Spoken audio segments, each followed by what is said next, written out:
Pow. Sorry, hello to the oi polloi. Nice to see you. The riffraff in early. I was listening to a voice message from JC, not dual citizen, unfortunately, because he's a top lad as well. But the mysterious napalm bombing JC, absolutely smashing it. You know, I get a lot of bad news. You know, people tend to email me to tell me what's going really wrong for them, which is all right because they're asking for some advice, or they're just, as I always offer, just a little bit of someone to just speak to. I mean, sometimes sometimes just writing something is a good thing, and if you've got someone to send that to, more's the better. They do this little weird thing at Rehab sometimes where they get you to write a letter to someone, especially if you're dependent on them. Like when I was really young and living with my mother, I'm a dependent of her. So they get you to write this letter. They say, you're not sending them, but if you had to write a letter, what would you say if you were being really honest? And it's fucking heartbreaking. And then they get you to read them out. And even the hardest shell cracks. Remember, a lot of people in rehab, all of them, are withdrawing or are very recently. So they're emotionally so sensitive. And you've got like this like 25-year-old girl going, I'm sorry that I lost both of your grandchildren for my own greed. And you're just like, oh God. And it's like everyone's crying and it's just really heavy, right? So you go around about 20 of those. This is like 11 o'clock in the morning, Tuesday. You're thinking, oh. The weird thing is, because I've done about 20 of these places, you know that you hate them, but you forget why. Now, it's a kind of ambivalent. You sort of love them because they can work. If you're, our Pizzle will tell you he loved the last place he went to. I loved one about 4 ago. I loved the place. Foot Golf will tell you he loved that place. Well, Foot Golf said it was some of the best times of his life. And I can get that because you make some really strong connections. And also, if you're, you know, even though I didn't stay NA clean from that place, I mean, you know, totally abstinent. I'm not. I dabble in this and that, as you know. Good night. But it changed my life. It got me to look into a load of behaviours that really needed looking into. But then, after everyone's read them out, and you're all just like thinking, "Oh fuck me, man! We got goals group next. Then we've got someone's life story," and it's like so draining. But then at the end, when everyone's read their letters out, they go, "Right, now you will not be judged in any way based on your decision." But the opportunity to send those letters is available. We'll give you an envelope and a stamp, and you can address it, and you can. Now they've told you won't be sent. These aren't for sending. These are just for you to, you know, if you were being brutally honest to your mother. Some people are writing to their children, like, you know, 9-10-year-old child. Dear James, I'm sorry I was in prison for the first 2 years of your life, and you're fucking now. And I know I made you cry when I smashed Dad over the head with a bottle. And you're just, and then, like I say, they go, now look, this is completely optional. We won't judge you. Now, when they say we won't judge you, I've been glued to the Johnny Depp Amber Heard trial. I was sick yesterday. I don't know what happened. I woke up very early. Me and the missus have been busy with life things, like trying to sort loads of different bits and bobs out, like dentist and fucking tailor. She's having something made. She couldn't believe it when I told her. She had this dress when she was about 5 years ago, and she's put on like 2 kilos, and it doesn't fit. It's a very tight fitting dress. And I said, just take him to the bloke who made mine. Take the old one to the bloke who made my cat fight. Take it to the bloke who made mine. He'll measure you up, make you another one. So all that sort of thing. But then I had a little kip in the afternoon. And when I woke up, it was awful, freezing, you know, like monkeypox or something. I don't know what you'd call it. Have you noticed how many YouTubers are making use of monkeypox so that they can, because you won't be able to say it soon, it'll be illegal, something like that. Anyway, point being, I've been glued to that, and it's like in there where the witness starts rambling, and they go objection, and the judge says objection sustained, and then they say strike everything evidence after when she said yes. So the defense will sort of say yes, but only because he threw a house brick at me, and there's an objection, hearsay or whatever. And so then the judge looks at the jury and says, yeah, you've got to ignore everything after when she said yes. Not sure humans work like that. You know, okay, I will completely forget the bit where she said she'd done it after he smashed me repeatedly over the head with a crowbar. Yep, that I don't know. That's completely gone. So when they say you don't have to send this letter, it's optional, we won't judge you on it, you know full well that in later group therapy, and it always comes up later when it will be you'll be saying you'll be sort of having it's gross, man. The thing, the opener, should I say, the intro, so many people say this. They go, now this is coming from a place of love, right? Or a place of care, or a place of compassion, depending on how gross they're going to be. When you hear that, what they mean is, well, I'll translate it. This is, if it starts with one of them, this is basically what they're saying. Now, this comes from a place of love, but you're a cunt. I'm sorry if anyone's got youngsters about. C-bombs are rare in these parts. But if it comes from a place of love, they're not going to say something nice about you. And although sending that letter was optional, it comes up all the time. And when they're having their therapist meeting and they go, right, Dangerfield. Someone will say, didn't send his letter, did he? It's interesting. Hasn't quite overcome that. Doesn't want to be honest to his mother. There's nothing that happens in those places that doesn't in some way contribute to them treating you. But they're humans too, and they're fallible. And I have outright seen people in rehab not like someone. And because I've done so many, and because I know people who work in rehabs. I mean, my sponsor has worked in them for he doesn't anymore. He's retired. He's getting on a bit now, bless him. But he's worked in rehabs for 30, 40 years. And he said to me that you'll be in therapist meetings and people will be like, oh, he's horrible, isn't he? He's a horrible bloke. Now, that's not right. That's not right. Hello, Rags. Hello, Johnny. Let's say some hellos before the old world turns up. Anglo, boo. No varting though. Why no varting? And Clark's has dropped a 5-bit into entropy. Why? I'll have to get on the. Oh, I've got no audio at all. That's interesting.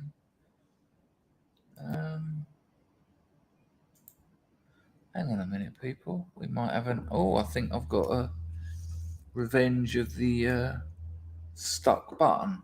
Let me see if I've got some audio now. We might have a problem.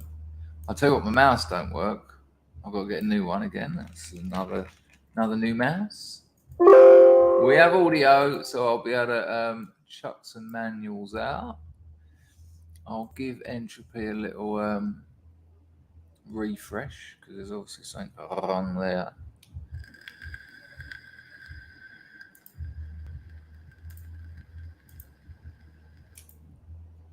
Right, we're all good. We're good to go. We're good to grow.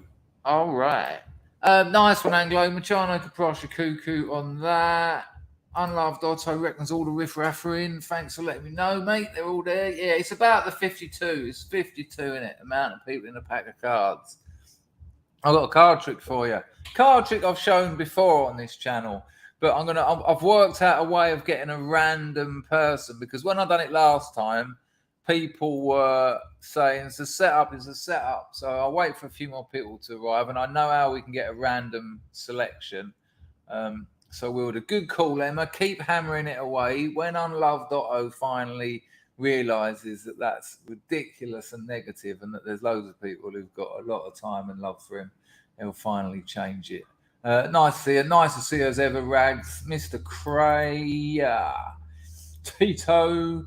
Stephen B. Do you think they're saying that because of his habit, or that he's just a miserable person? Or people in rehab, I think they're just not. I think therapists are humans. And you cannot but we don't all like people, do we? We don't like everyone. Some people you take an immediate disliking to. That can change occasionally, but they're fallible, they're fallible. And that's a horrible fact of life. But I've got a mate at the moment who works in treatment centres, and he says, some of the stuff, they'll all be there going, he's just vile, isn't he? And you shouldn't be making those judgments. You're there because he's made the right decision of trying to get some help. Clark's Undercover Army, Lady Godiva, Ultra-tastic, Mega Maga Griftathon. Nice one, Clark's. Ultra Maga is such the best. I mean, in terms of what it says about the midterms, it's if that's the quality of their propaganda, building up to the midterms are going to be awesome. That's going to be a mega ultra maga stream. As someone mentioned the other day, anyone heard Build Back Better recently? It just doesn't make any sense, does it? Oh, Build Back Better. Yeah, that's right. That's right, because that's what you've done. That's certainly what you've done. Right, where's Anglos and Clark's vartations? There you go. I would like to think that was more than adequate. Thank you, gentlemen. Much appreciated. Who else is turning up? Pax Max is on the firm. Good to see you. I'm eating so slow on typing. It doesn't matter, though, because people don't know when you started typing that, It doesn't matter, does it, Pax Max? But nice to let us know that you started saying hello a long time ago. Is that what you're saying? The Great MAGA King, I mean, that is all, that is almost, I don't know, I know they're communists and they're stupid. I know they're communists and they inhabit the perpetual dialectic of the perpetual contradiction. But who the fuck describes their political opposition as the Great MAGA King? That's what you do. You can imagine like Alexander the Great or someone having some we are Siamese, if you please. We are Siamese, if you don't please. Having some massive battle and they're all there and, it goes on for days. And, and right at the end, it's a bit like Zulu Dawn when they're all there and there's that bit at the end where they think, we're fucked now. We've been keeping them back with our magical lead slinging tubes.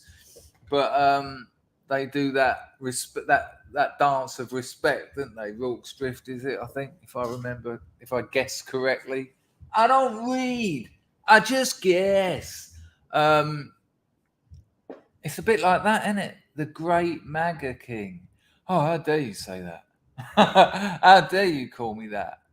It's just an absurd thing. Mepka's new on the firm. Everyone's would be. Oh, here we go. Look.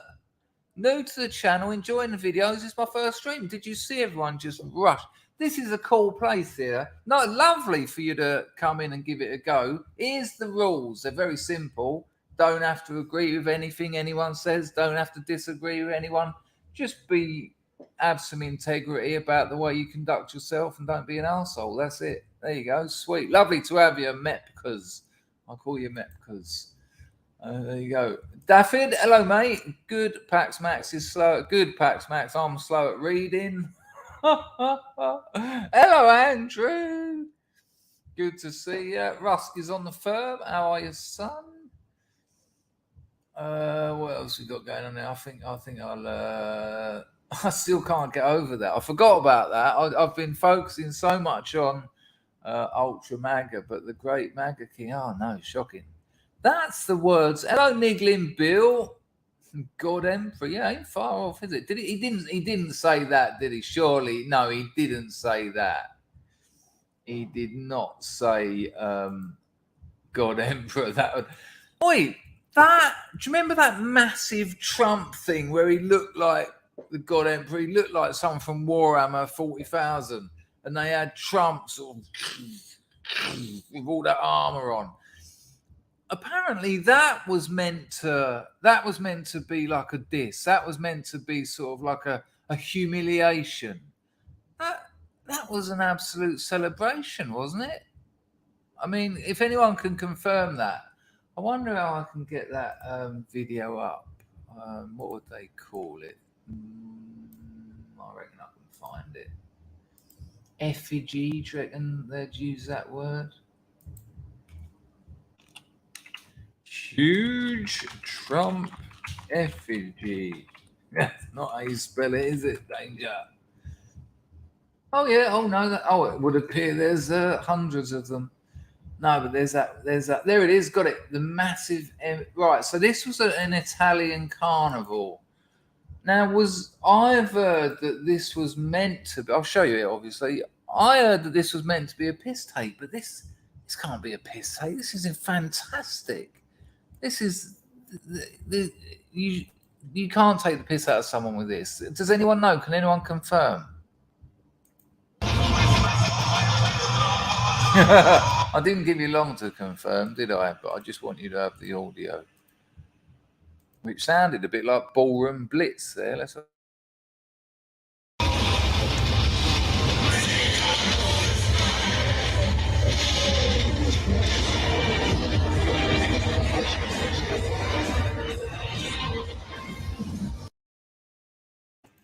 No, I'm not buying it. There is no way that is meant to be a piss take. I think that was in Italy, and it was when what was his name? Oh, it's not Calvini, is it? Salvini. That was when he was up there. That is never a piss. Someone who's that? Hello, Lulu. Did I just see Lulu go past? I don't know if I did. Hello, LC350. Good to see your son. There you go. There's Lulu. Hello, Lulu. Hello, Zen. Good to see you.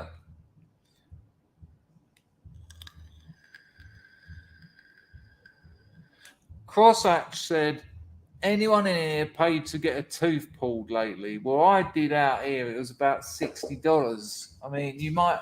I mean, I don't know. I don't know how much it is wherever you are. Where are you? England, Crosshatch. Great Britain. What is it? Wisdom. I was quite impressed, actually. It was leftists trying to make him look bad. There you go. That's what I heard. But let's have a look at it again without the audio, because that was just unpleasant. Right, this was in 2019. How in God's name does this make someone look bad?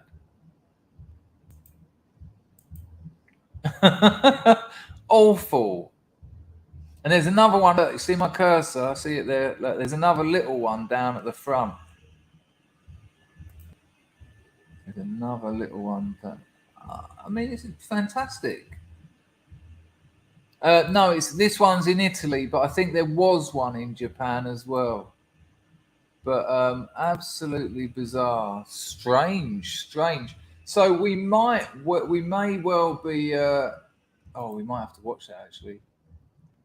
See, I had a plan before I was sick yesterday, not vomitous, but ill. I was going to do a live stream of the Depp Heard trial summing up, because it was summing up yesterday, which is where they do their final, you've heard the evidence, blah, blah, blah, blah, blah. Now, it went on for a while. They each had about an hour and a half. But it would have been a cool stream because we would have mopped up a few, you know, Rye Cater-Law had 75,000 people watching him live. He gets second most super chats after Tim Paul. But it's a good stream. He has 4 lawyers on there, so you get loads of sort of inside info. But I thought that would be a good place to get people coming in who just want to see it. And, you know, they're not that choosy about where they're going to go. They just want to see it. And we would have got a few stragglers and, you know, nice place when you get in here.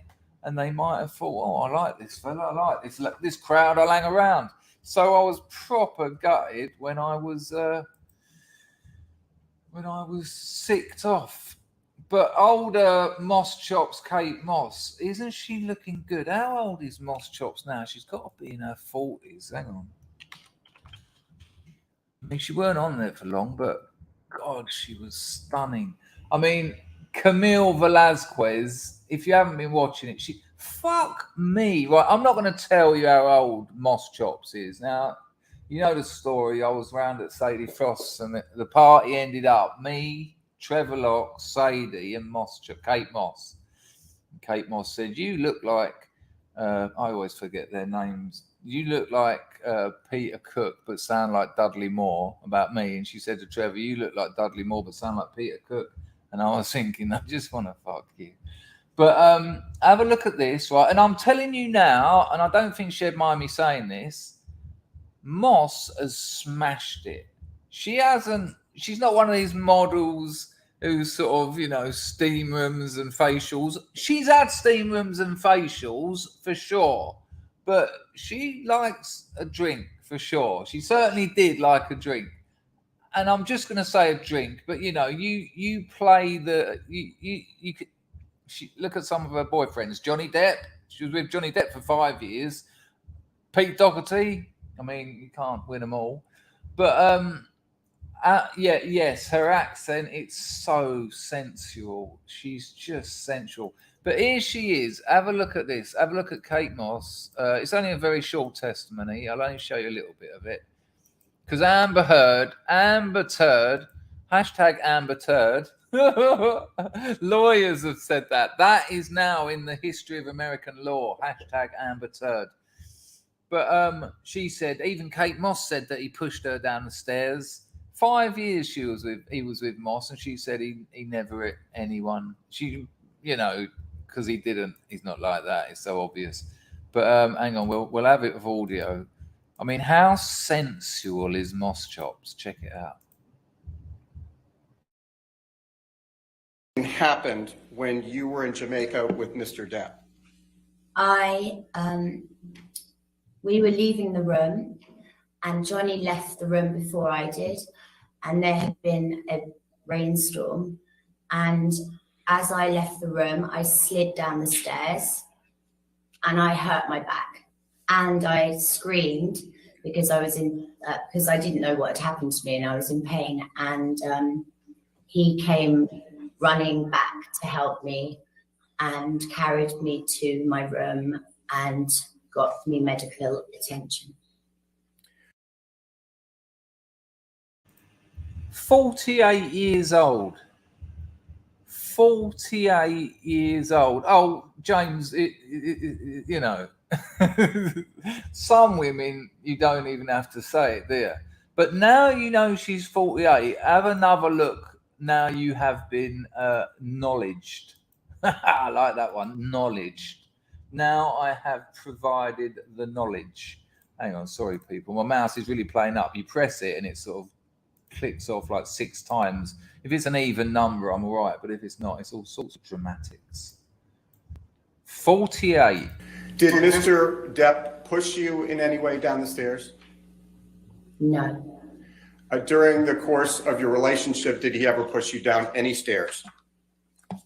No, he never pushed me, kicked me, or threw me down any stairs.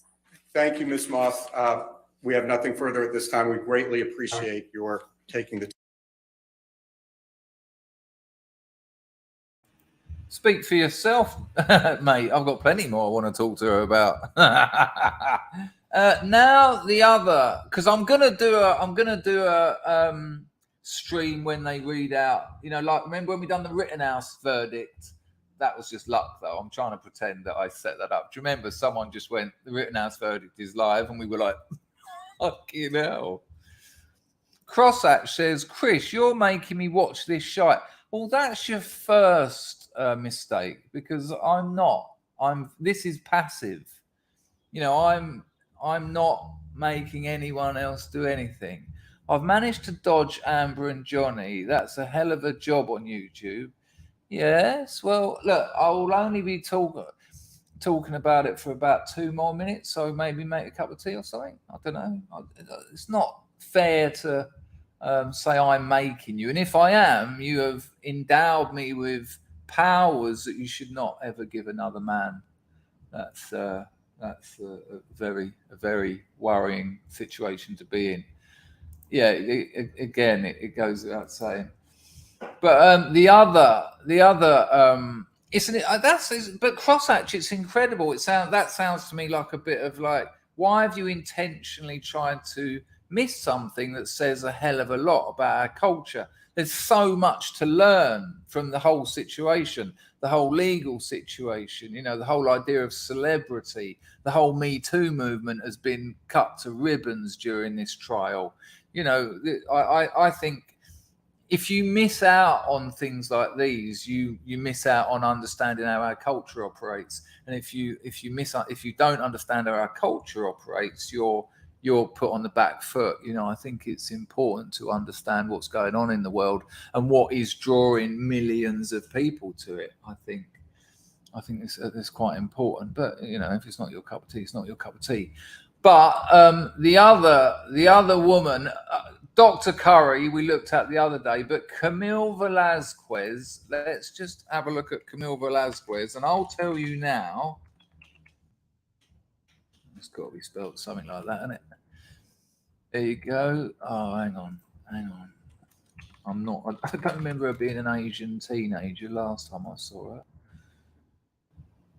But her summing up was so hot. I can't find a picture of her no, I can't find one.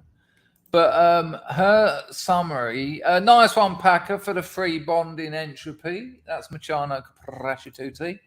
Her summing up was incredible. I reckon that Camille Velasquez could get a job at any solicitors in that field. I mean, I don't know what field that would be. You know, it's not prosecution we've got a couple of legal beagles, in the glorious House of Scrubs who'll probably know. But she has performed so well throughout the whole trial. I reckon she could get a job in pretty much any legal firm. I wouldn't be surprised if come Tuesday they get her in because they've seen the way everyone's responded to her on the internet as well. They will get her in and they'll talk about her new contract and her salary increase and maybe the path to partner, because that's what you want to be when you're in a legal thing. You want to be a partner. It's probably something now like Wittenborn and Steinberg. But she probably wants it to be Wittenborn, Steinberg and Velasquez. Tristan's comment was good about Moss, though. She kind of scares me. Yeah, that's what you want, though, isn't it? That's the sort of fear you want to feel. You want to feel that fear and do it anyway. Picard, ultra mega packer. There you go. You can keep going with that and make a proper tongue twister as opposed to a miniature tongue twister. Nice one, Packer. A Prasha Cookie. Brian's dropped 4 bond in a super sticker, which reminds me, nice one, Brian. You don't get a VART for that, but I will do a manual. And bloody Packer didn't get one either, unless I was gibbering over it, which is quite likely. Yeah. There you go. Thank you, Brian. Much appreciated. Weekend off. I might have just done the hand thing. I've been doing it for 24 hours. Did I do it? Hello, Carter. Get Carter. She needs to be named partner. So it'd be like something like Vart, Rothberg and Steinbeck and partners. Is that the angle you're taking? Nice to see you, Ged Carter. Thank you, Brian. Cousin calling. Fucking A. I don't know what that means. It's an Americanism, isn't it? Does it mean like, yeah? Does it mean, yeah? All right. I hope so. It does, doesn't it? Where does that come from? Can our American brothers and sisters give me the SP on fucking A? I mean, I've obviously heard it. I've obviously heard it. I don't know. Sir Grego says so many hotties, it's like Weinstein cast the trial. That's why you're oh, there's the missus. Oh, what peculiar timing. Probably gonna ask me for what prawns. Hey, Hello, love. I call you what? I'm YouTubing. Oh, okay. Are you having a nice time? Yeah, I eat with home with this stuff. Okay, no problem. Well, that's all right. I've just started YouTube, so I'm okay. Okay, I love you. Take care, darling. Bye. yeah, bye. Bye. Yeah, just talking to the missus there. A little bit of chat. See how she is, you know. Yeah, there has been a fair amount of, we done Dr. Curry the other day. We can't do it. Daffyd, hello, Daffyd. Doc Curry over Moss Chops, 100%. Yeah, I reckon if they were in the same room, though, that's going to be look at that, talking about this trial. There's me saying a crosshatch about how to, you should engage in these things to understand culture. And within 2 minutes, I'm like, yeah, but if they're in the same room, just the hot birds. Kim Iverson. I've missed out on Kim Iverson. Who's that, Colt? Oh, Colt, I've got something to tell you.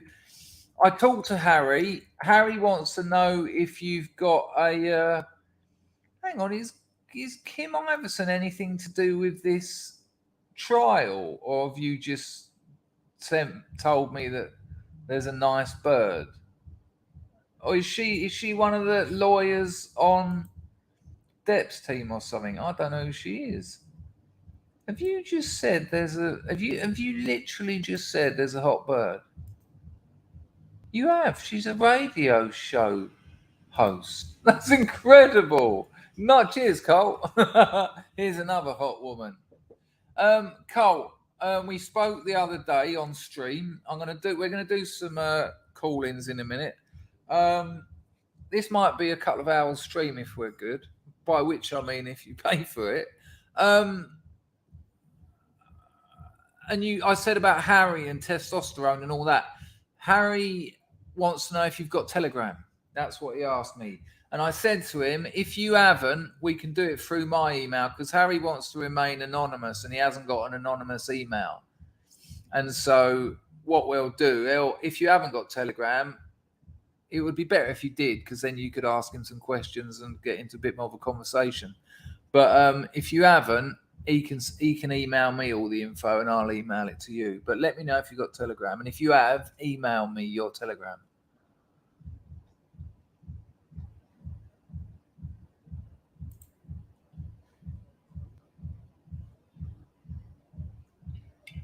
Right, this is how it... Now, look, I'm going to do a card trick, right?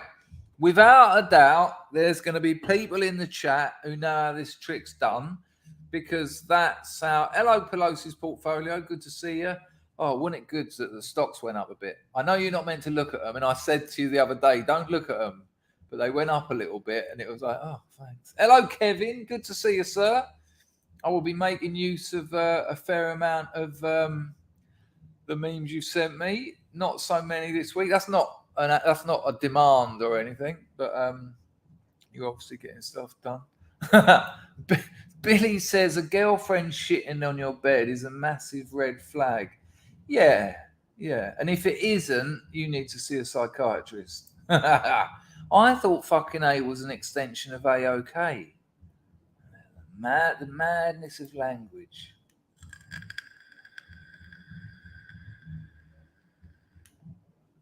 I don't know. Right, what are we doing? Right, so I'm gonna brown flag. Hello, Willow. Good to see you. One a week. Willow sends me one email a week, and every time in the subject says one a week. Lovely. Oh, nice one, Anglo. Thank you very much, mate. Machano Caprasha Tutu.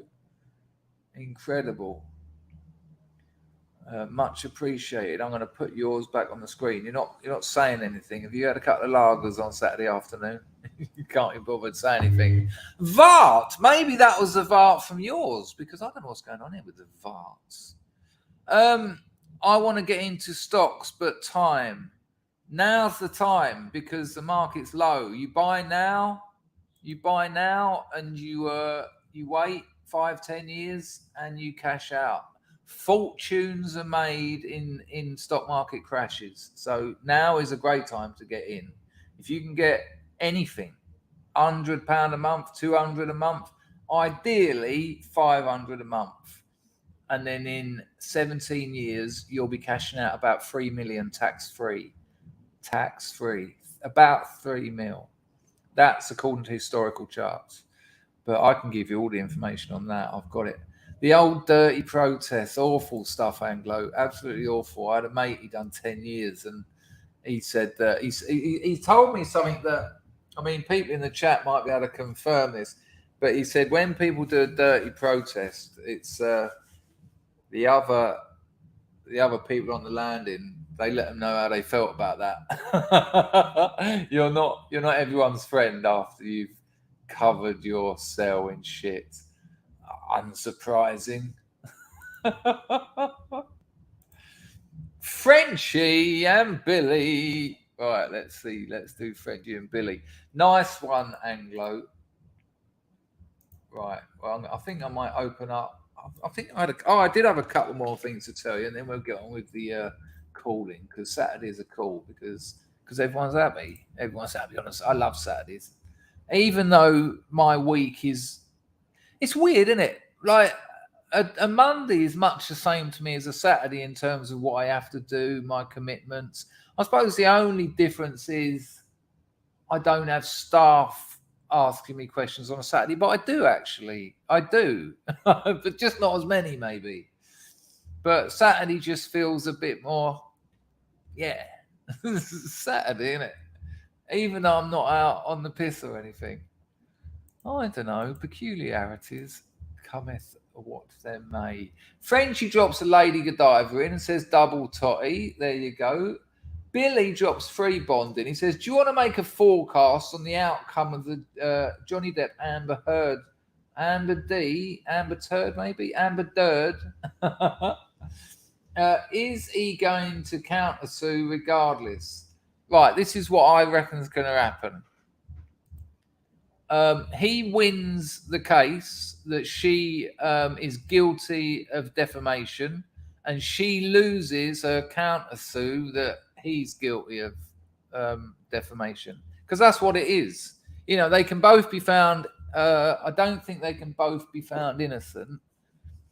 They can both. I think they can actually. All possible outcomes. He's going to be found innocent, and she's going to be found guilty.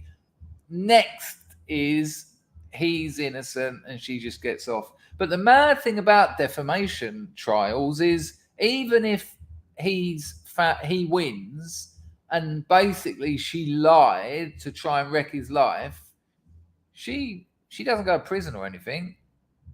Isn't that mad?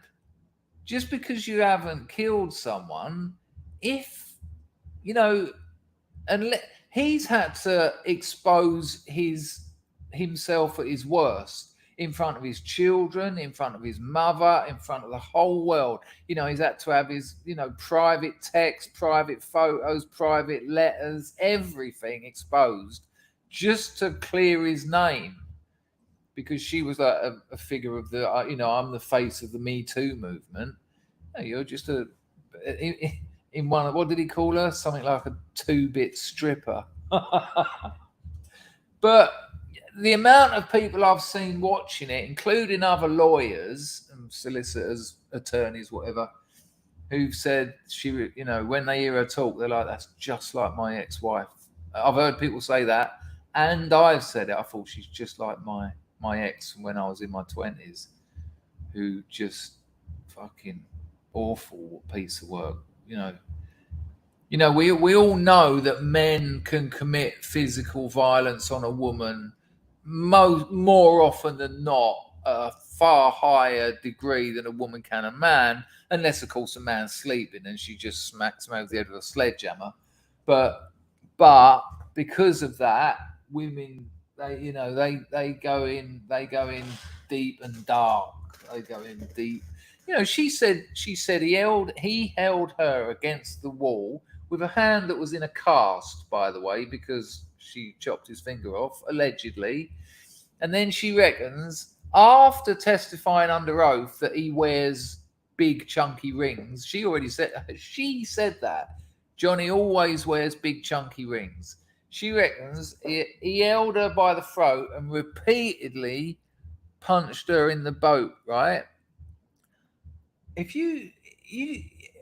I mean, I don't know if you've ever... Oh, there's the girlfriend again. Hang on.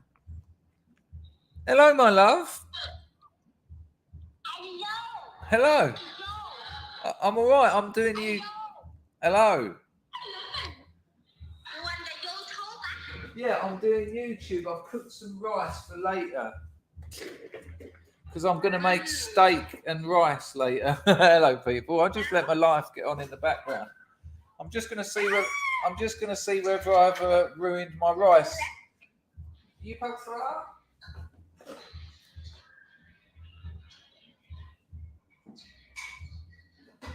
What are you doing, darling?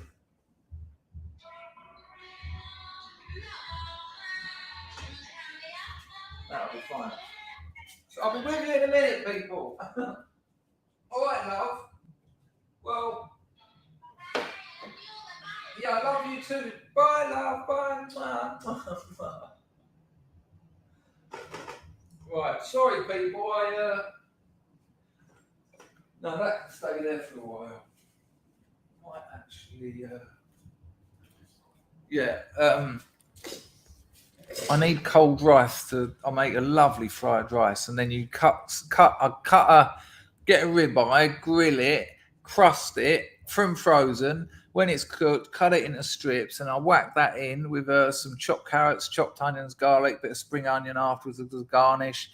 Fry that off in some oil, move that to the side of the pan, chuck some butter in, fry the rice in butter, then a bit of soy sauce, not too much, not too much soy, and then some oyster sauce.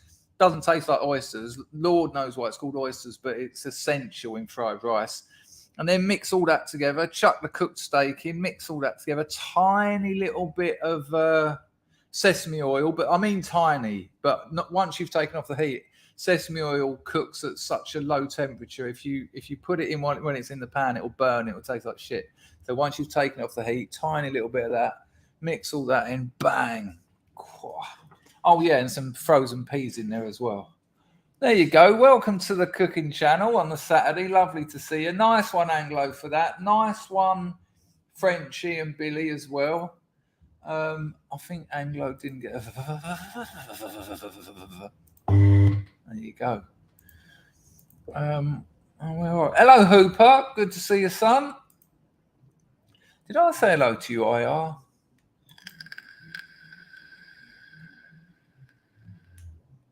Hello, Plastic African. Good to see you. Hello, Snoopy. Ludwig's on the firm as well. Amazing. Look at those three absolute legends. Ludwig, Snoops. I'll see Snoopy in a couple of the Rikaita law streams. Sounds the shit, Chris. What, that fried rice? Just as good as mine. It's weird, isn't it? It's weird how men, as you get older, those cooking chops are important. You've got to be able to put some food together. You've absolutely got to. I think Elvis died on the toilet eating hamburgers. Oh, I don't really know. Yeah, they didn't take off, did they? I done the first one. The first one was making popcorn, and it got quite a lot of views. And the second one was making crepes, or was it the other way round? But I think everyone thought the first one was just a joke, and it was actually me making popcorn. So not so many people watched the second one. Hello, Loki. Nice to see you. I've seen you pop your head in and out a couple of times. Oh, I forgot about that. Oh, yeah, no, 2 eggs. Before you cook all your vegetables off, you scramble 2 eggs, but then remove that from the pan before you cook your vegetables and chuck in at the end. Oh, yeah, no, I put a couple of eggs in there. I forgot to mention that. Hello, son of Max. Nice to see you. Pax Max doesn't like sesame seeds. I love sesame seed on buns. I love the stuff. Absolutely love it. Good to see you, though, Craig. Good to see you, Loki. Manny Moo's on the firm. I made a banana peanut butter fried sandwich. It was horrible. When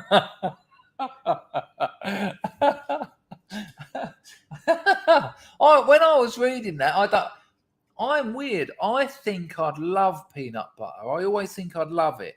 Now I can eat it neat out of the jar, because I like the idea of just peanuts that have been crushed up and they've got their own oils and all that. But in a sandwich, it's yeah. And then as soon as people get into peanut butter sandwiches, they start getting all shitty. Oh, I like peanut butter, and they say jelly. The Americans, don't they? They mean jam, but they say jelly. Keith Floyd was a national treasure. I mean. I'll just finish. The Keith Floyd was excellent because he was a terrible cook. Keith Floyd was not a great cook. He wasn't respected by anyone in the industry, and I know that because I know people in that industry. But he just had it off because he was drunk. the amazing days of just pissed people on telly. Yeah, that popcorn recipe, because people always try and make popcorn and it's never nice. The amount of people I've been around their house, especially stoners, stay highs. Anyone want some popcorn? And you're like, oh, because you've had a couple of biffs, you're like, oh, I'd absolutely love one. Put a cup of tea on as well. Get a pot brewed up. Cup of tea and popcorn, 2:00 in the morning, movie on. Here we go. Vart. Twinkle, twinkle, little Vart. I got a funny feeling our new friend done the off after a couple of minutes. Are you still here? But then they make popcorn in the pan and then they just put sugar on it. And you're like, thanks for your corn. Thanks for your corn and sugar. Nah. That ain't the way to go. It's so easy to make it nice. See, look, here they come. And I wouldn't have thought it'd have been Ludwig and Snoopy, but good Lord. I preferred Sultans. It was like some computer language I'd never heard of. There's his typo. Yes, cross apps, that's right. It certainly can. Poppy seeds. Right. Right, I'm telling you this for educational reasons only. If you go online and find poppy seeds, the lingo, and they're getting harder and harder to find, the lingo you want is anything that says untreated, unwashed, the irony, unwashed, untreated, and that basically means absolutely loaded with opiates. But they can kill you. They can kill you. But people were buying. I don't know if there's any shops online still because there was a big hoo-ha about it. But you buy it and you just brew up tea with it because they're inside they contain papaverine, codeine, morphine. We had this the other day and I've still forgotten the other one. Who was it who told me? I'm sure he'll tell me again. But there you go. Billy, what's happening? What have you got to do on a Saturday? Willow, what's a Wigan kebab? I know what a patong tattoo is. It's when you get a graze down half of your body because you fell off your scooter the second night you've ever ridden one because you had too many gin and tonics. Mad Lizzie, hello darling. Peanut butter, cucumber, chicken lush, bang bang chicken. Don't know what. Use the peanut butter as like you put it on the actual chicken before you cook it. I can see that working, yeah.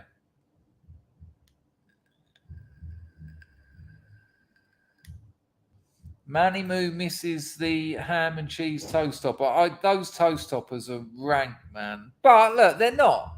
Because you clearly love it. I thought they were awful things. My mum used to buy them. They come in those little tins, didn't they? And you just pour it on a bit of toast and put it back under the grill. Ooh, oh. But the thing is, John, as much as I just slated them, I will go the cheese and bacon crispy Findus, and I will go the crispy Findus curry one as well. If Packers Missus is watching this, or Packer might remember, well, Packers Missus will be able to tell us if they still do them. One in the chat, if you remember from school dinners, the bacon and cheese rounder. It was like a sort of pastry, a bit like a pan of raisin, but not sweet. A pan of raisin with little bits of bacon and cheese in it. Oh my God, I could eat one of them now. I could eat one of them now that was that big. You know, just I could suffocate myself for one of them now. Do you remember the bacon and cheese? I'm calling it a rounder. Speaking of rounders, did anyone notice the roundel on the thumbnail? I've stuck a roundel on, so we've got an addition to the mandom and the tiger and the rat and the Uzi. Oh no, they don't do them anymore.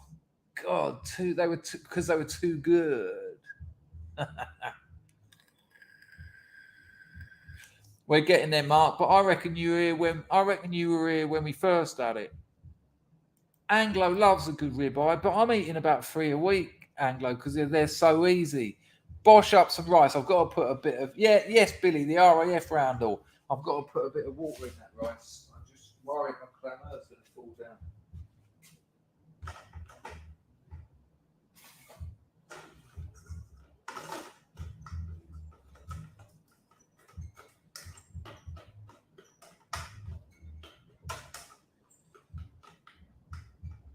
That'll be fine. That'll be absolutely fine. How are we doing for water?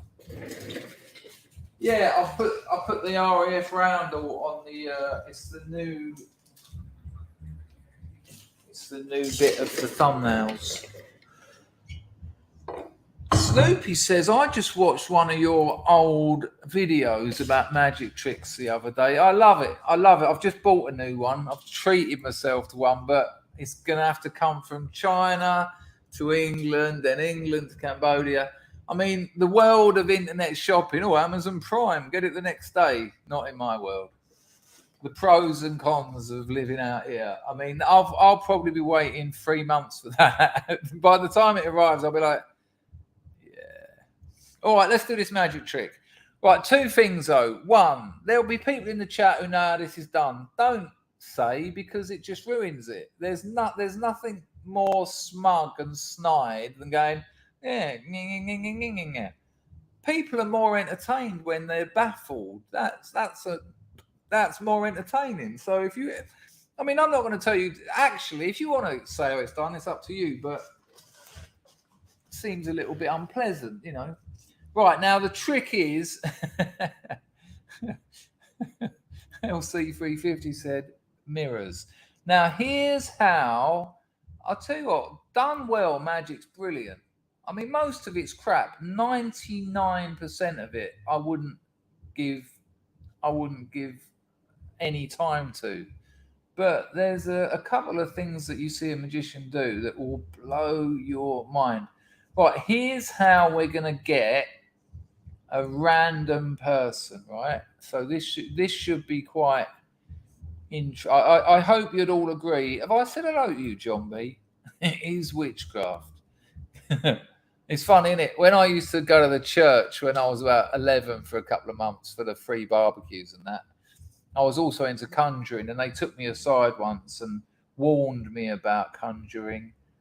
And I remember thinking, I'm not sure doing card tricks is necessarily the work of Satan, but I'll bear it in mind. Andrew's missus made his house and savings disappear. There you go. Sleight of glands. Right, here's how we're going to get a random person. Right, here's how we're going to get a random person. So, here we go, look. Right, John B has just said Rags mate. The 15th person to make a comment after John B is going to be our person. The 15th. Now, I can't control that, right? So, Vespercheck, hello Vespercheck, is 1. Snoop is 2. Crosshatch 3. Billy 4. Unloved Otto 5. So, we've got 10 more, and that will be the person. There's no way I can set that up, surely. 1, 2, 3. So we've got 7 more. Hello, Baz.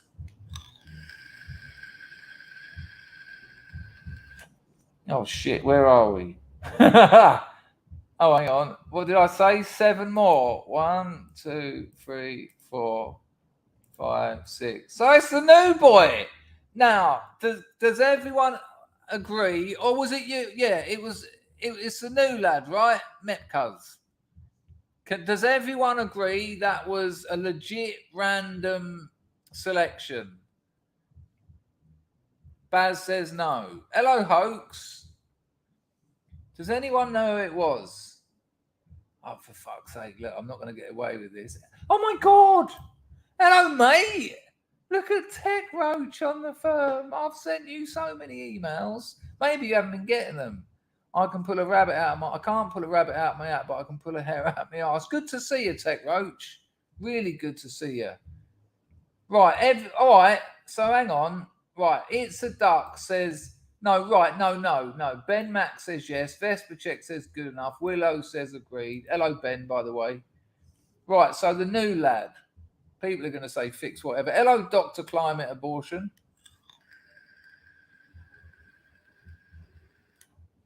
Right, so here we go.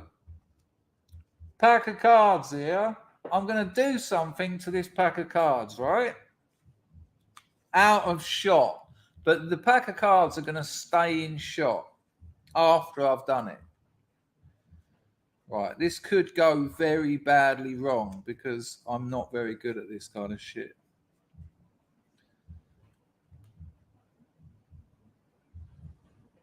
Right, I think that's going to do. Now, how am I going to keep these in shot? By holding them here. Right, Madpag. What's his name? Modpot. Modpot, are you here? Are you here? No, you weren't meant to see me, Ans, when it was out of shot because I was doing something. Let me see where he is. Or she, I don't know. There we go. Mepcuz, sorry. Right, Mepcuz, do me a favour. Right, ready? Go to the house that you lived in as a child.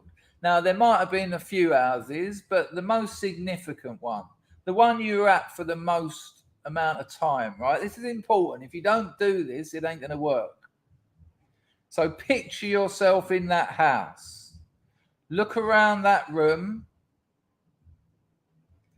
And hang on a minute. Right, we're good. Right, look around that room and you see a pack of cards. Right, yep. Right, so you're in that room, your child, a significant room from your childhood, and you see a pack of cards face down so you can see the back. Spread that packet of cards along, like when you just spread a pack of cards on, so it's all the backs. But I'll deal with that donation in a memento. So all the backs are showing, right? I'm just going to work out how to do this. Right now, take one of those cards. Take one of those cards that you don't know what it is. So you only can see the back. Let me know when you've got the card, but you can only see the back. Let me know when you're there. This could be awful.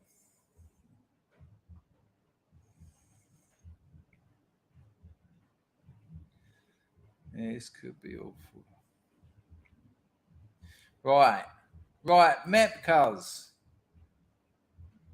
What is the card that you're holding?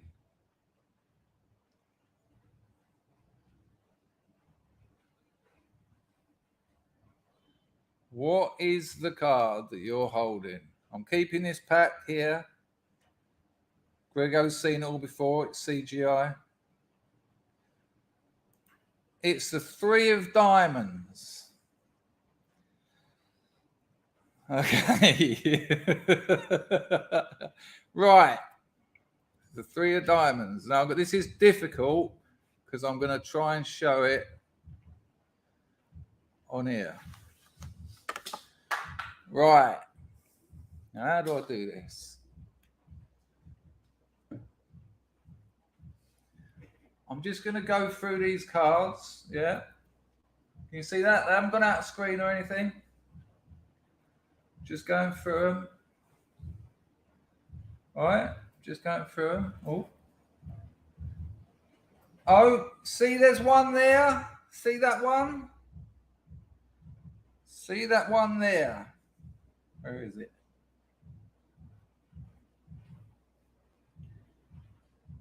Now, I'm trying to keep me in shot.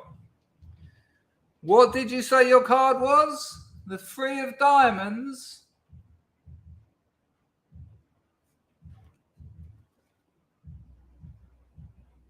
Yeah. Yeah, I know.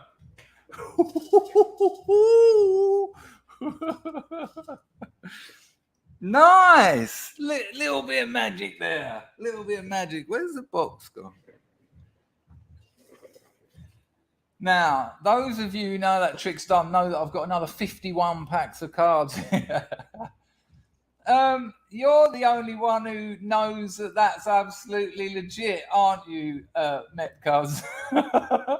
Because I have done that before and everyone was like, plant. But I can assure you people that was not a plant. That he's new here. I'm guessing you're a fella just because they usually are. There you go. That's some very, very nice comments. Fix. It's inevitable. There you go. Yeah, it's not bad, is it? Burning.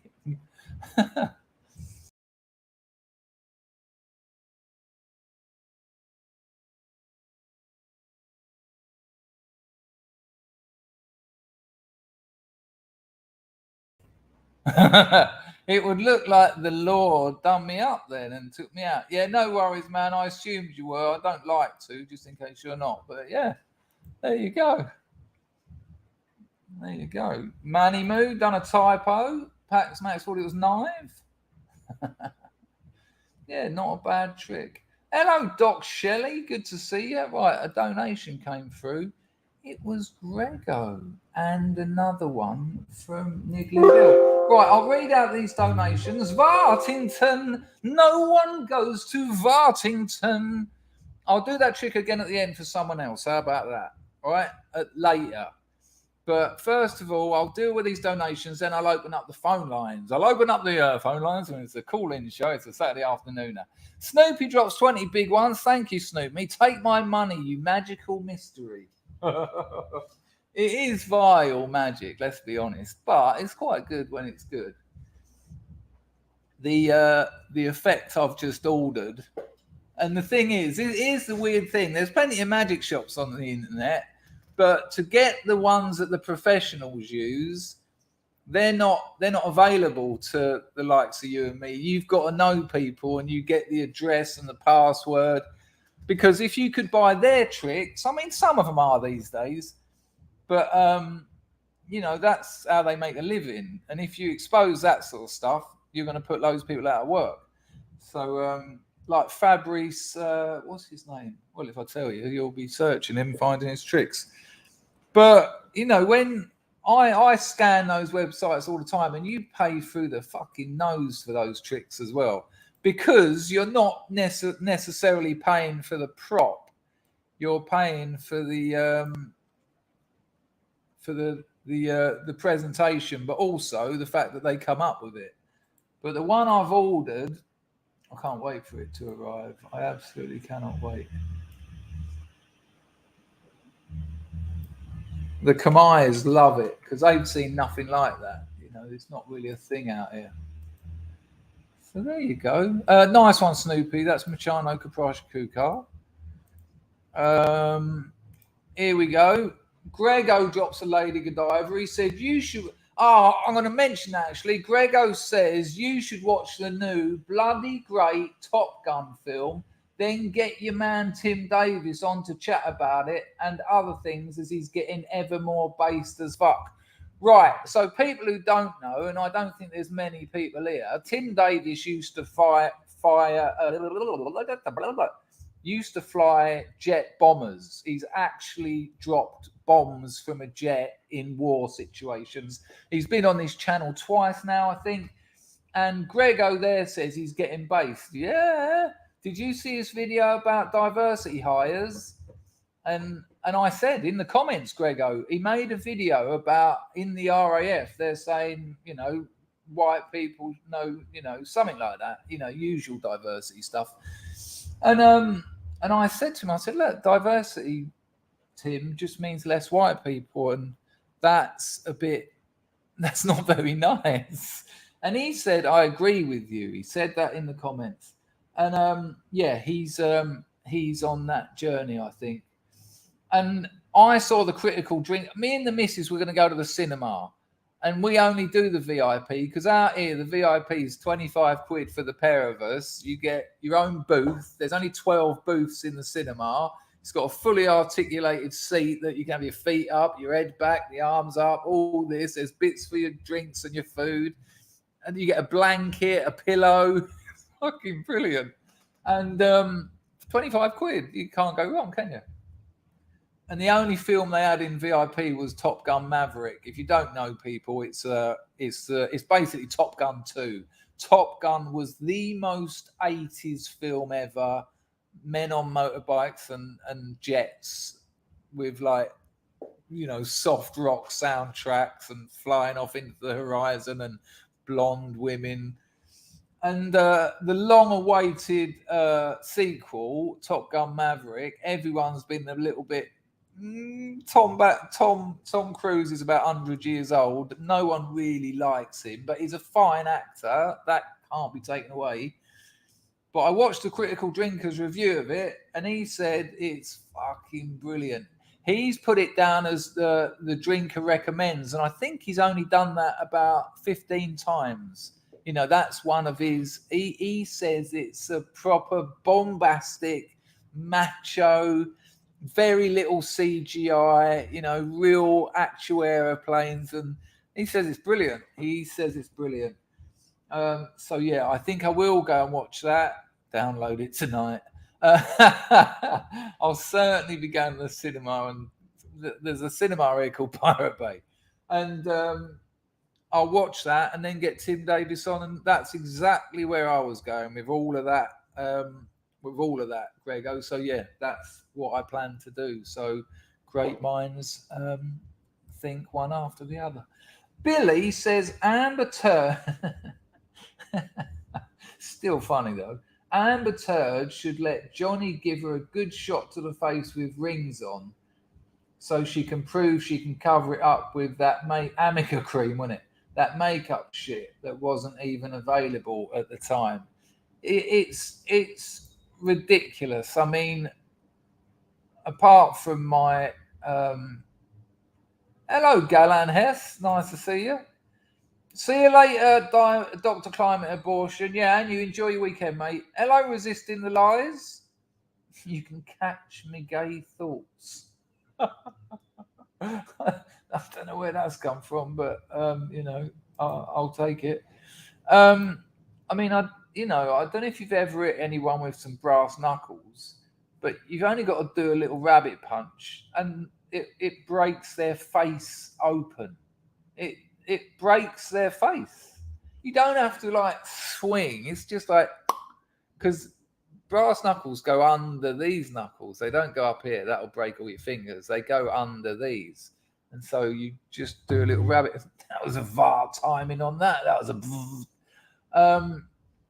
with his rings on, one punch and she's got, that's going to take 4 or 5 weeks and then scarring. Yeah, I'm just not buying it. She reckons he held her by the throat and repeatedly punched her. He ain't a small bloke, Johnny Depp. That's the nose broken in 2 or 3 places, probably part of the orbital eye bone, and the damage to the skin. It's ridiculous. Metcuz says, I've never punched anyone with any, but I've carried them for protection before. They dangerous. Yeah, bro, that's my weapon of choice. I don't need them out here, but I probably shouldn't say that. Hi. In Minecraft, I have a set. It was good stuff. What did Billy went? And I think that was Mousecat. Tom Cruise is 60 this year. Did you see that Tom Cruise deep fake, Lizzie? I think we should have a look at that before we open the lines up. I mean, I had a big, not falling out, but I got deep fakes wrong, and someone in the chat, I don't know if they're still here, I don't want to say it was because I might get it wrong, but I got it wrong, and I'm not impressed with AI, but I was quite impressed with this. This is the first AI thing, or whatever you want to call it, that I've seen that has actually made me go, okay, I can see the potential for problems here.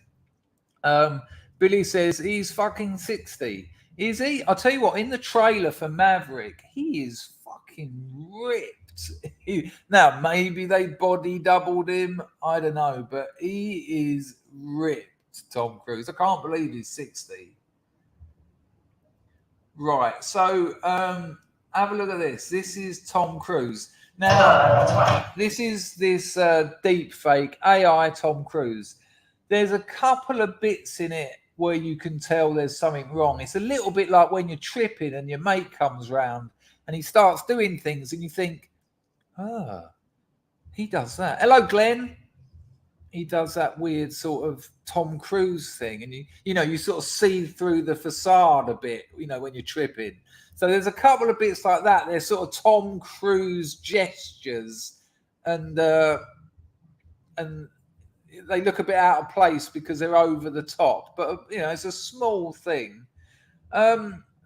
Did Willow? I think I've missed Mousecat's super chat. Hang on, there you go. Nice one, Mousecat. I heard another good film is Everything Everywhere All at Once. Yep, I've got that. I haven't got that. I'll be going to the cinema to watch that. Another one, The Critical Drinker, absolutely rated. This is why we need to keep an eye on culture. We can't talk about the culture war and then not know about it. The Johnny Depp trial is part of the culture war. This is a man and a woman in court. And it's about violence, and there's sexual violence in there. She reckons, I know this is a bit horrible, and I don't want to trigger anyone. She reckons he raped her with a broken bottle. No photos of that, though. No medical records or nothing. But there's a photo of a bit of spilled wine. I mean, this stuff's important. And when you look at films like Maverick come out, and this Everything Everywhere All at Once, you start realizing that woke culture's on its last legs. Woke culture is probably about 2% of the population just on TikTok going, I teach my 3-year-olds about where I like to put my vagina. And it's crazy. And it's on its way out. Nice one, Mousecat. Yeah, that film looks cracking as well. I think it's got the bird in it from Crouching Tiger, Hidden Dragon. I can't remember her name. Someone woo. Sorry. So yeah, Madley says he's 60. She claimed he beat her unconscious with those rings on. No way it didn't destroy her face. Yeah, I mean, I got hit by a kid with a ring at school, and I had a split in my eye for months. You know, I had to have stitches in it, and it was, and you know, it was one of those little sort of $5.99 trading posts. People who aren't from Dartford won't know what I'm talking about there. Anyway, here's not Tom Cruise. Check this out. See if you can see what I mean about the little sort of over the top. There's only like 2 or 3 of them, but they stand out as being a little bit caricature. But this isn't Tom Cruise, which is the implications for this. And I know I'm a bit behind the times here, because it's like, yeah, we've been saying this to you about this sort of stuff for years, and you've been going, nah, be all right. I think I just... Right, here we go.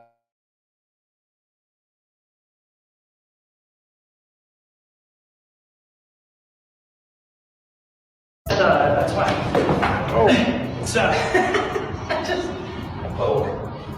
it's a little embarrassing, you know. It reminds me, it was once in Russia, I ran into Gorbachev. He said, you know, Mr. Movie Star, are you nervous? I said, no, Mr. Gorbachev, I'm not nervous. I don't. He goes, well, remember how much a polar bear weighs.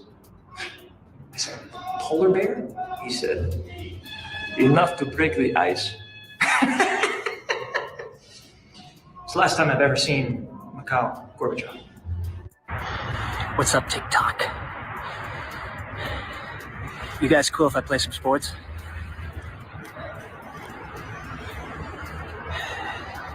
I love it. More for the audio experience as much as the momentum. Hey, listen up, sports and TikTok fans. If you like what you're seeing, just wait till what's coming next.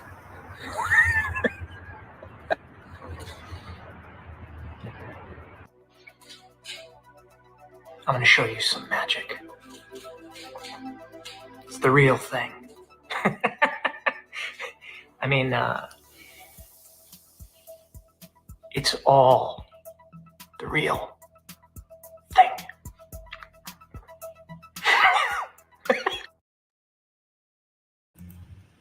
Pretty weird, huh? Pretty weird. That trick he does at the end is called a French drop. Here's the very funny Bill Hader, ladies and gentlemen. Yeah, you need to be quiet. It's called a French drop, but he done it terribly. But then he was a computer, so he didn't even need to do it, did he? Yeah, implications for that are quite dark, aren't they? I mean, with the way information travels these days, you've only got to make someone say something that they're not saying. I mean, is Joe Biden even alive with that sort of technology? Wouldn't need to be, would he? It's quite the thing. Yep, it is kind of weird. No, that wasn't him, Billy. That was computer generated.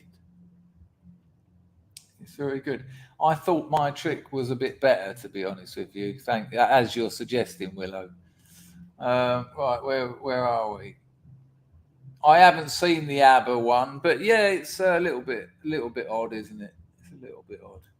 But you know, you've only got to, I mean, I think there's a Vonnegut novel, isn't there, where the woman who's the president isn't a thing. She's a fake, and she's just runs the nation and doesn't exist. We'll see. But it's the opposition is nature, and the opposition is human contact. You know, most of the things that trouble our world are the opposite of what humans need. Humans need intimacy. Humans need love. Humans need family and community. These are the things that we thrive on. You give those things, air, food, and water, obviously. But if you give love, intimacy, honesty, family, community to people, they tend to do all right.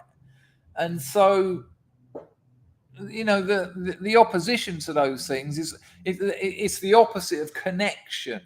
Like addiction, the opposite of addiction is connection. Addicts have lost their, or not lost, but chosen to withdraw away from other humans, usually because of childhood trauma, not always, but for whatever reasons, they've left connection. And all that sort of stuff, and you know, all the things that modern technology, a lot of modern technology sort of is like screaming about it. You know, you sort of see it being about being less connected. You know, the internet, you'd have presumed it would have been a tool to connect people, and in a way it has, but according to a certain very strict series of conditions. You know, the internet, which you know had so much potential, apart from being history's most successful surveillance mechanism, as also bollocks, I had that wrapped up then, as well as being history's most successful, has also separated us. It's actually made us able to speak less. You know, it's the internet has increased censorship by, you know, an infinite amount of percent. A communication technology has meant we can speak less. You know, we can speak about less things. You know, that's where we are. You know, if you say the wrong thing on the internet, you might lose your job. Your kids might get picked on at school. You might lose your bank account. You might lose your business. You know, that's what a supposedly communicative technology has done. And that's not because of the technology. That's because it gets into the hands of humans who want to exert power. It's a thing. Right, let's open up these phone lines. I've been gibbering for an hour and a half. Phone lines. Bayswater, 2845. How may I help you? I'm sorry, no. I had nothing for him not to be doing. I'm sorry, no. Right, here we go. Let's get that there. Here we go. It's in the chat. Don't forget, people, I only have one person on at a time. Obviously, I will be having many people on when we do the private streams. If you want to become a member, I'll be sorting them out soon. I will. I've got so much on. Please forgive me. You don't have to forgive me, of course. But, you know. So if someone's on, don't bother trying to get in. Hello, Lee. Plastic Africans on the firm. Now, there's a man who knows all. Trying to get in. Got an echo. Let me sort that. I'll get my earpods in as well. So that. Oh, hang on. Let me do these. Let's see this. Hang on, Cyril. Cyril. Where does that come from? It's an English thing. It's a nice one. Nice one. Never heard that? No, I haven't heard that. No Cyril here. You okay? How's it going, Chris? I'm all right. Watch this. Boom. Boom. Now zoom in, huh? Whoa, shit. Is that magic? You're all over the threat of AI and the World Web 3, aren't you? Oh, yeah. I mean, I'm into that shit anyway, because that's where you have about 10 years, maybe less. Get your money, get it out. If there's going to be money within that time frame, because the AI is going to clearly control it. That's how I imagine that the system is going to go into the state of play. See, to me, it's a prophecy thing, Chris. And one thing in the prophecy. Okay, wait. Yeah. Before we go up there, can you explain to people what you're talking about at a very sort of simple level? Not because they can't handle it, but we haven't got the time to go into it. Yeah, okay. Well, the computer systems we use now are classical yes or no, or zeros and ones in silica wafer chips. Okay, so that they have processors, and they kind of can work at a quantum phase if you go to qubits. But where I say the AI machine that will happen will be a light machine. So the state of these particles, I guess, are always at 0 and 1 at any one time. It's always there. The problem we have as humans is how to communicate with it. because we don't know how to communicate. There's no like sort of user interface that we've managed to build yet to speak to it or to speak back to us. So there's no communication. We can see it running. We can't look and observe it, because that means as well with the quantum, it's like everything is always in that state. It's only once it's observed does it become the reality of state. That's what humans are. So things are going on all around us right now and always have been. But it's only when we, as humans, as the observer, looks or does something, does it become a thing in this reality, in this world that we live in, this universe that we all have, that we're all part of, you know? So when I come to this quantum sort of, and also that's the light machine, will it be the advocate of the devil himself, as prophecy states? Because the last Antichrist will be a man, of course, somewhere from Russia, apparently, so it could be Ukraine or those areas. And he'll be the advocate, and the devil will be inherited in this AI machine. This is all prophecy, and so it doesn't have to happen necessarily. And one of the things it said, hang on, whoa. Yeah. Prophecy from what books? Not from no, it's from it will be from the Holy Scriptures, the Bible, Malachi, Okay. Isaiah, things like that, and some in the Quran. But we can distribute what it is because it's Abrahamic, so it still comes from the same source, which is the Torah. It all comes through the Torah that way, and of course. Do they not though? Sometimes I find. I mean, I've read a little bit of the Torah. I've read a little bit of the Quran. I've read a little bit of the Bible. I've read a little bit of the Abrahamic sort of canons, I suppose. But they're so vague and poetic that you can kind of attribute things to them. They're so open to translation. That would be my. I mean, Chris, you understand that a lot of this comes from Aramaic first, into Hebrew, and then into Latin, and then German, and then English, and so on and so forth. So through translation, we lose the understanding of what it is. But that's semantics here. You know, there's certain things there, parables that we have in the West, and proverbs in China, and all that make us think. Hence why they're so good for children to read these things, or to be taught them, because it's empathetic to people to learn. You have it or you don't sort of thing, but you have to learn it through play and all that crap. But one of the prophecies I was going to say is about Gog and Magog. And Gog and Magog were once great kings, warrior kings. And in the prophecy it said Gog and Magog will unite, okay, before everything starts taking place. Now China and Russia are uniting, and they did a fly past through Taiwan, or they had these flying exercises while Biden was there. And the point of that exercise is to turn around to the fucking world and say, look, we can get your fucking president and we can fuck him up right now. What you going to do about it? And that's the point that's going on, because they're creating a new bloc. NATO has set this precedent in motion. Everyone's going, oh my God, let's fly the flag for Ukraine, not understanding the dynamics of what's going on in that region at all. And if you know, somebody said if Ukraine falls, that will be the start of World War III. But I don't think the war is going to happen that way. I think it's all a part of a big plan. It's like stick things here, stick things there, and then unite it. Because you're going to have first blocks that are united before the world comes together as one world government system. And who knows how long we got? We should, you know, as they say, you should live as every day as your last, and plan as you will never die, or plan for as you'll never die. You'll be on this earth forever. So you live with those principles, and you might get away with shit, you know. we made a fantastic jump from quantum computers to the world is about to end.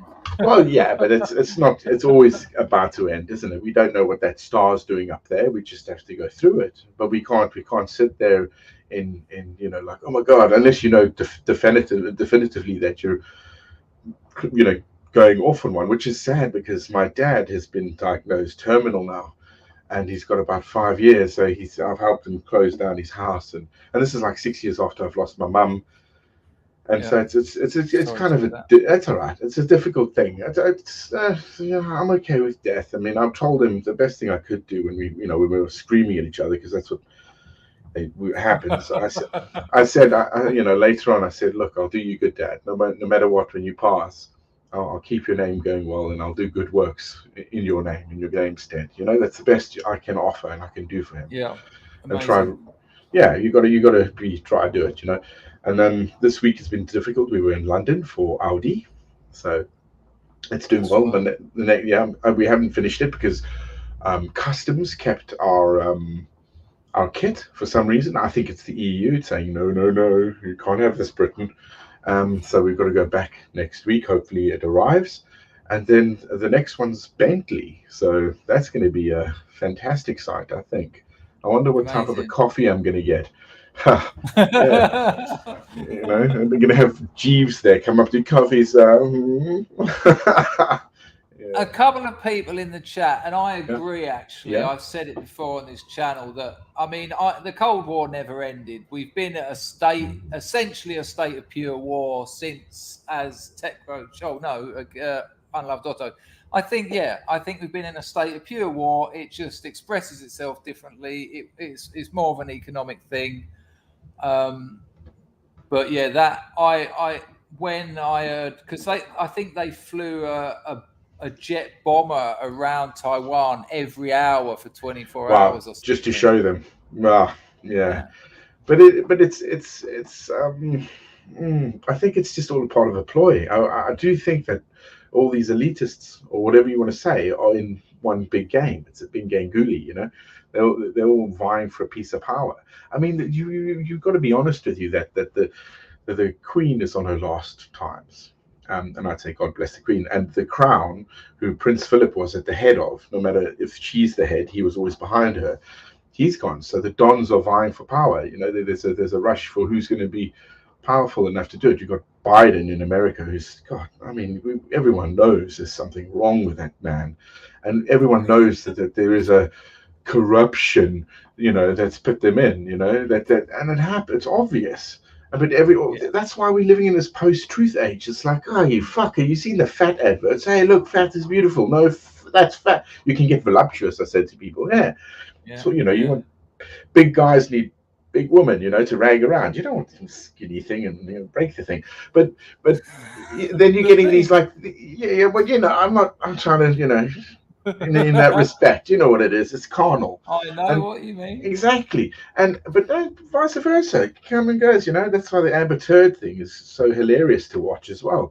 I hope to God he won't. I think he's won in the public court opinion anyway, but it needs this crazy sort of, I can get away with being a victim and I can get away with being the perpetrator. It has to stop. It has to end. There has to be a line in the sand here. There are so many men who have done long prison sentences that got out on appeal after doing 10, 15 years, and nothing happens to the woman that put them in there. Exactly. Nothing. No. And so they can do that with no risk. Yeah. I'm going to fuck you up. I'm going to get one of my friends to hit me. I'm going to tell the police it was you. Yeah, it was you. Yeah. Yeah, and if it doesn't, if they say no, we found him not guilty, they don't get punished. He just leaves court going, oh, I'll try something else next time. Not healthy, hey. And it destroys the trust and relationship between a man and a woman. I mean, you know, that's the truth. It breaks that down. And these days, you can tell. You know, I like people watching and walking, and then they're on dates. They're not talking to each other. They're on their phone like this. No, just that's like shocking. They would glow in their face. And I swear, I look into the restaurant or the pubs, and they're sitting around. It's a date, and they're looking at their fucking phones. They should turn them fucking things off, focus on each other, and get to know it. But this way, it's like, oh, I can validate. Look what I'm doing. And I mean, kids as young as 5 are getting iPhones and shit. These things are fucking technology. That's the hook, isn't it? The hook is that. So they don't get to think themselves. They get to be taught what to think, how to see the world in this medium. This is the medium of what the world is, teaching you the black mirror, as they say. Yeah? Well, and I spoke about it the other week about from the last sort of few hundred years. Well, not a few hundred, a couple of hundred years. We've had the map and the map is not the territory, but with the internet, it is the map. We are now looking at you and I are looking at the map, and it is the territory. That's an incredible shift in how we understand reality. But the other thing comes to it is that we've got this medium here that is overtaking what the elitists can and cannot do. So you've got a lot of young and entrepreneurs, some people who are savvy with it, give or take if they're fraudulent. That doesn't matter. That doesn't matter here. And they're making money out of things, and they're marketing it, and they're getting, so a poor man's becoming extremely wealthy, if you will, and elevating himself to somewhere with a lot of money, which means he has a lot of oomph. He can have a lot of choices, and he can influence a lot of things. So this element of where you give the peasants a crumb of bread. Here we go, peasants. That no longer stands for them. Now there's this element of, look, I can get out there, and I can get a donation or whatever it is, and I can become a millionaire, and then I can influence all sorts of things within this realm I have, this world. And the establishment, if you will, don't like that. So they want it to collapse. They need it to collapse because there's no control over that. That's how I'm taking. That's how I'm seeing it. Did you understand where I'm coming from? I could see why they're fucking freaking out, because you're getting people that don't understand the power base, don't understand what it means to be up here. They don't, but they are. And so that could be very critical, because we can print things. Imagine you can make tanks from printing machines. You get enough money, you have a factory, you can start making your own fucking arms. You got somebody who's a chemist, you can get them in there, and you can make your own fucking bombs. Things like this are happening now, Chris, and massively on a real big scale, because it's outside of the control and regulation of government. And that's going on. And there's nothing they can do to stop it unless they destroy the element of money that we have as autonomy to spend it and to use what we want with it. And they don't want that. And that's what crypto is kicking off. I think that's already out the trap because of crypto. I think that's already out. The thing that keeps me positive, apart from the fact that I have to be, is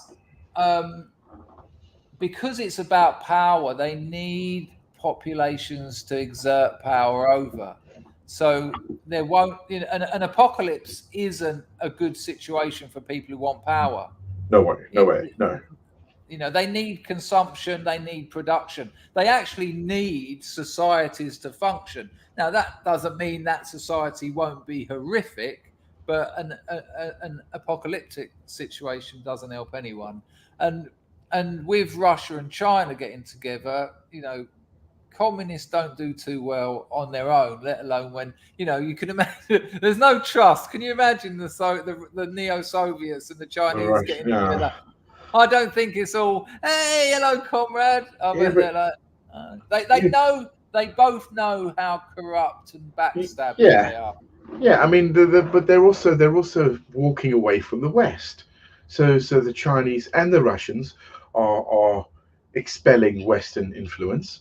They've stopped using our infrastructure, such as IBM, AMD, Intel, for their stuff. They're creating their own internets.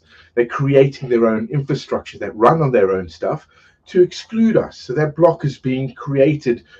And this is the game. This is what America has done, because America played this fucking game of being so covert and, I can mess around with this and I can mess around with that. Say what happened to Saddam Hussein or even the other guy, Colonel Gaddafi. That shit took place, and these guys in the East and stuff look at this and go, you play that game? We'll fucking play that game, because this is what game you want to play. And this is it coming home to roost right now. And there's no strong people to fucking say, okay, let's stop this. Let's take a look at what we've become. Because we are not looking back at our own mirrors, our own, I give to donations. I drive a green car. I'm buying fucking vegan shit. I'm better than everyone. That isn't fucking better. That's fucking pathetic. And all of that on the back of a 20-year period where the West essentially gave America its manufacturing base, which is, what a ridiculous thing to do. And I read an article out the other day that not only are China supplying our physical surveillance, but it's also got audio surveillance in it. London is surveyed using Chinese equipment. Oh, great. Which has got audio surveillance, and which is probably going there. Yeah, of course it is. And we don't have again, like, what the fuck is going on in Britain? Let's talk about Boris's fucking party 3 years ago. It's like, what the fuck? Who gives a fuck? It happened. Let's move on. Let's fucking crack on with what's really going on. No, we got to talk about the party. As soon as what happened in America, fucking God forbid, and that's terrible. Children again. And it's like, what the fuck? And then they go on about, oh, it's mental health. You take a look at this character that's done it, and then you say, well, if it's mental health, this concludes this, means this is a mental health issue. Not just because, you know, it doesn't work that way. They won't do it. The reality of that, and the media, the mainstream media have a lot to answer for. And if they're listening to me, if they ever do, if it ever comes out, I tell them, man, she is going to come home to roost to you, and you're not, you are the problem. There's going to be a lot coming to your door, and you think it isn't going to happen. It's fucking going to happen. Yeah, I think they all got learn to code. I think the next thing they'll have to learn to do is grow food. Grow food. Survive. Yeah. You see what's coming, boys. Yeah, I don't like it, but that's what you get now, don't you? But I think it's important not to sort of catastrophize it, because this has always been the world. It's always been a fight for resources, and you know, you can take stories from ancient Greece, you can take stories from medieval Europe, bizarre things that happen, but that's because there's fallible people at the bottom, there's fallible people at the top. Absolutely. But it's like Jordan Peterson when he said the lights, you can press a button over there and the lights come on. Judging what we know about people, that's a fucking miracle. Well, yeah, absolutely, yeah. I mean, it's a good point.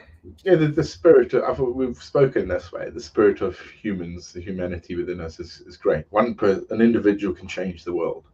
It just depends on how pressing it is, how pressing things become, you know. But other than that, you're enjoying yourself, your novel getting along there.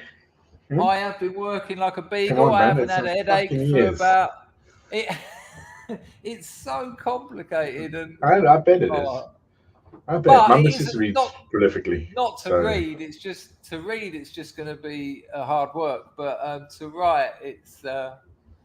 There's always revision. I'll tell you what. I had a conversation. I was writing this. I was editing it yesterday because it's written. I'm just editing. That's what. And it was a really weird conversation. I was cracking up. I met this bloke in. I'll give you the short version. Obviously, I met a bloke in Thailand, and we were just sitting at the same table, and he started talking to me, and he was on Tinder. And I said, "Are you on Tinder?" And he went, "Yeah." And I said, "What, in Thailand?" I said, "You can literally fuck anyone." And he went, "Yeah, but he said, I like to get." I don't know where he was from, but it wasn't an English accent. He went, "But I like to get the lady boys, you know, when I love to fuck them in the asshole." And I was like, okay. And then he went. Then he said, "You know, the young ones." I said, "Yeah." I said, "What? Like, so paedophilia? You like?" No. And then he said no, and I forgot the word. I used it on it the other day. He said no, HEPA. It's something. It's I remember what you explained. 14-year-olds basically. Yeah, and he said that, but I fucking ruined the story. This is why it's written, not spoken. Before all of that, the first thing he said to me was, he said, "Do you ever think people are looking at you and thinking they're better than you?" That was his opening conversation, and I went, "No, I don't." And he was like looking around all shifty. Then he got onto Tinder, and then he said to me about these young ones, and you know, he after he seen me, I think he thought everyone in Thailand was a pervert, and I was going to go, "Yeah, me too." And I was like, I'm not really into sexually abusing children. I have to say. And then he said, no. He said, you know, I'm thinking, you know, 16, 17. He said, because he said, my brother-in-law, he had a girlfriend. She was 16. He said, I fucked her in the asshole. And I was like, okay. Yeah. And then he said this, he went, but he was looking at me thinking he was better than me. That's why I'd done it. And he sort of he fulfilled the circle. I just thought, this bloke's life, man. What? That's that. And you know, the next meat hour, grinder, Chris. Yeah, you don't leave a conversation like that because it's gold. But his whole life was about fighting people. Because if he saw someone who he thought was judging him, he'd get up. Yeah. Yeah. But it's here. Yeah. No one. Yeah. No one gives a fuck generally. Yeah. They don't care about him. Don't give a fuck. But Yeah. there was this relationship about fucking men's bums that was part of the. It was all connected, and I just thought it must be hard work being in your fucking head, man. That's and it was like this while we were eating, sort of, check as if to sort of, is this bloke? You think you're better than me, do you? And I was just thinking, I walked away from there feeling saner than I've ever felt. Good. It's nice to have perspective when you get people in there in your life and you go like, well, I'm actually fantastic, and you go, because somebody had to go at me and said about, my ego, okay, because I'm, big eccentric fuck, I don't care, and you see me, a big burly fucking cunt, and I walk up right, and I'm going to get this done. Somebody said to me, I said, well, you better blow your own fucking trumpet because nobody's going to fucking blow it for you. And the guy was like, I was like, yeah, get the fuck out of town, Yeah. I think there's a real issue in the West with that. I mean, I think one should remain humble, right? Oh yeah. But you've heard me say plenty of times, I think I'm good at this, or I think I'm good at this. Why would if you haven't got the balls to say you're good at something, you ain't going to be good at it. And why would you do it? Why would you do it if you didn't think you were good at it? And it's broken so many Western men because we've been brought up in this culture where you're not allowed to blow your own trumpet. Just going back onto being humble, and this is the total tangent. The spirit of God is humility, being humble. Yeah. Because the Christ was born in a manger. That's the whole telltale thing of it. Yeah. Because it's humility, is being humble. Being humbled by it. Now, it doesn't have to mean that the guy walked on water. Because I heard it the other day in Northman, where I never figured. Brilliant, isn't it? Great movie. I loved it. Ooh, yeah, it's my sort of shit, man. Oh yeah. I thought I saw you in it about 5 times. and I swear, the one thing one of them says, why the fuck is their God a dead man, nailed to a piece of wood? And you never really think of that because, of course, I know what it is because I don't believe in symbols because you shouldn't have symbols. The cross is the no for me. Don't wear a fucking cross. What's the point? He's the living God. He is risen. All that shit. But the point of if you're a pagan back in those days and you saw that God, a dead guy, your God's a dead man on a piece of fucking wood.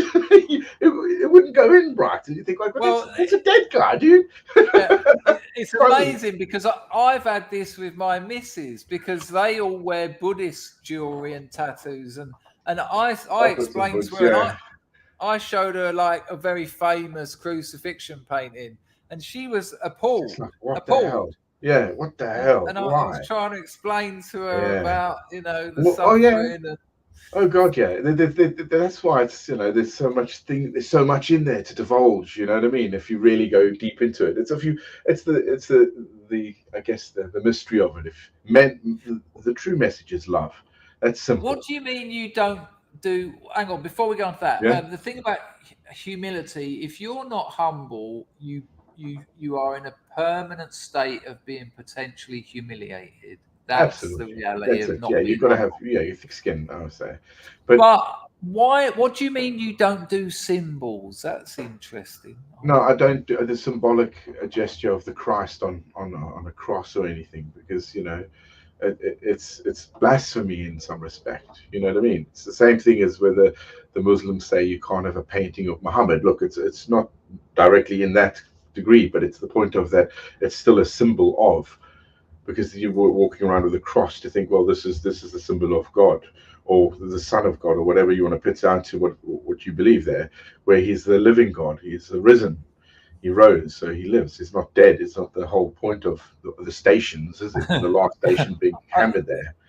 I don't mean to, but having a necklace of just a bloke is not as powerful as I know. You can imagine. Little scar here. Oh Lord, yeah. Always a pleasure to talk to you, Plastic Chris. African. Good luck Always with good. Bentley. Sounds like it's going great, and I'll talk to you again soon. Take care. Hey, be safe, guys. Look after yourself, man. Cheers, Yeah, Chris. and you. Bye bye. Ta-da. What a great night out you'll have with Plastic Africa. Can you imagine?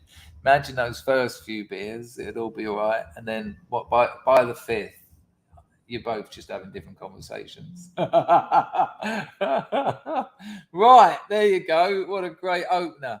I'll drop the invite in the chat and see if anyone wants to come in. I mean, listen, don't worry.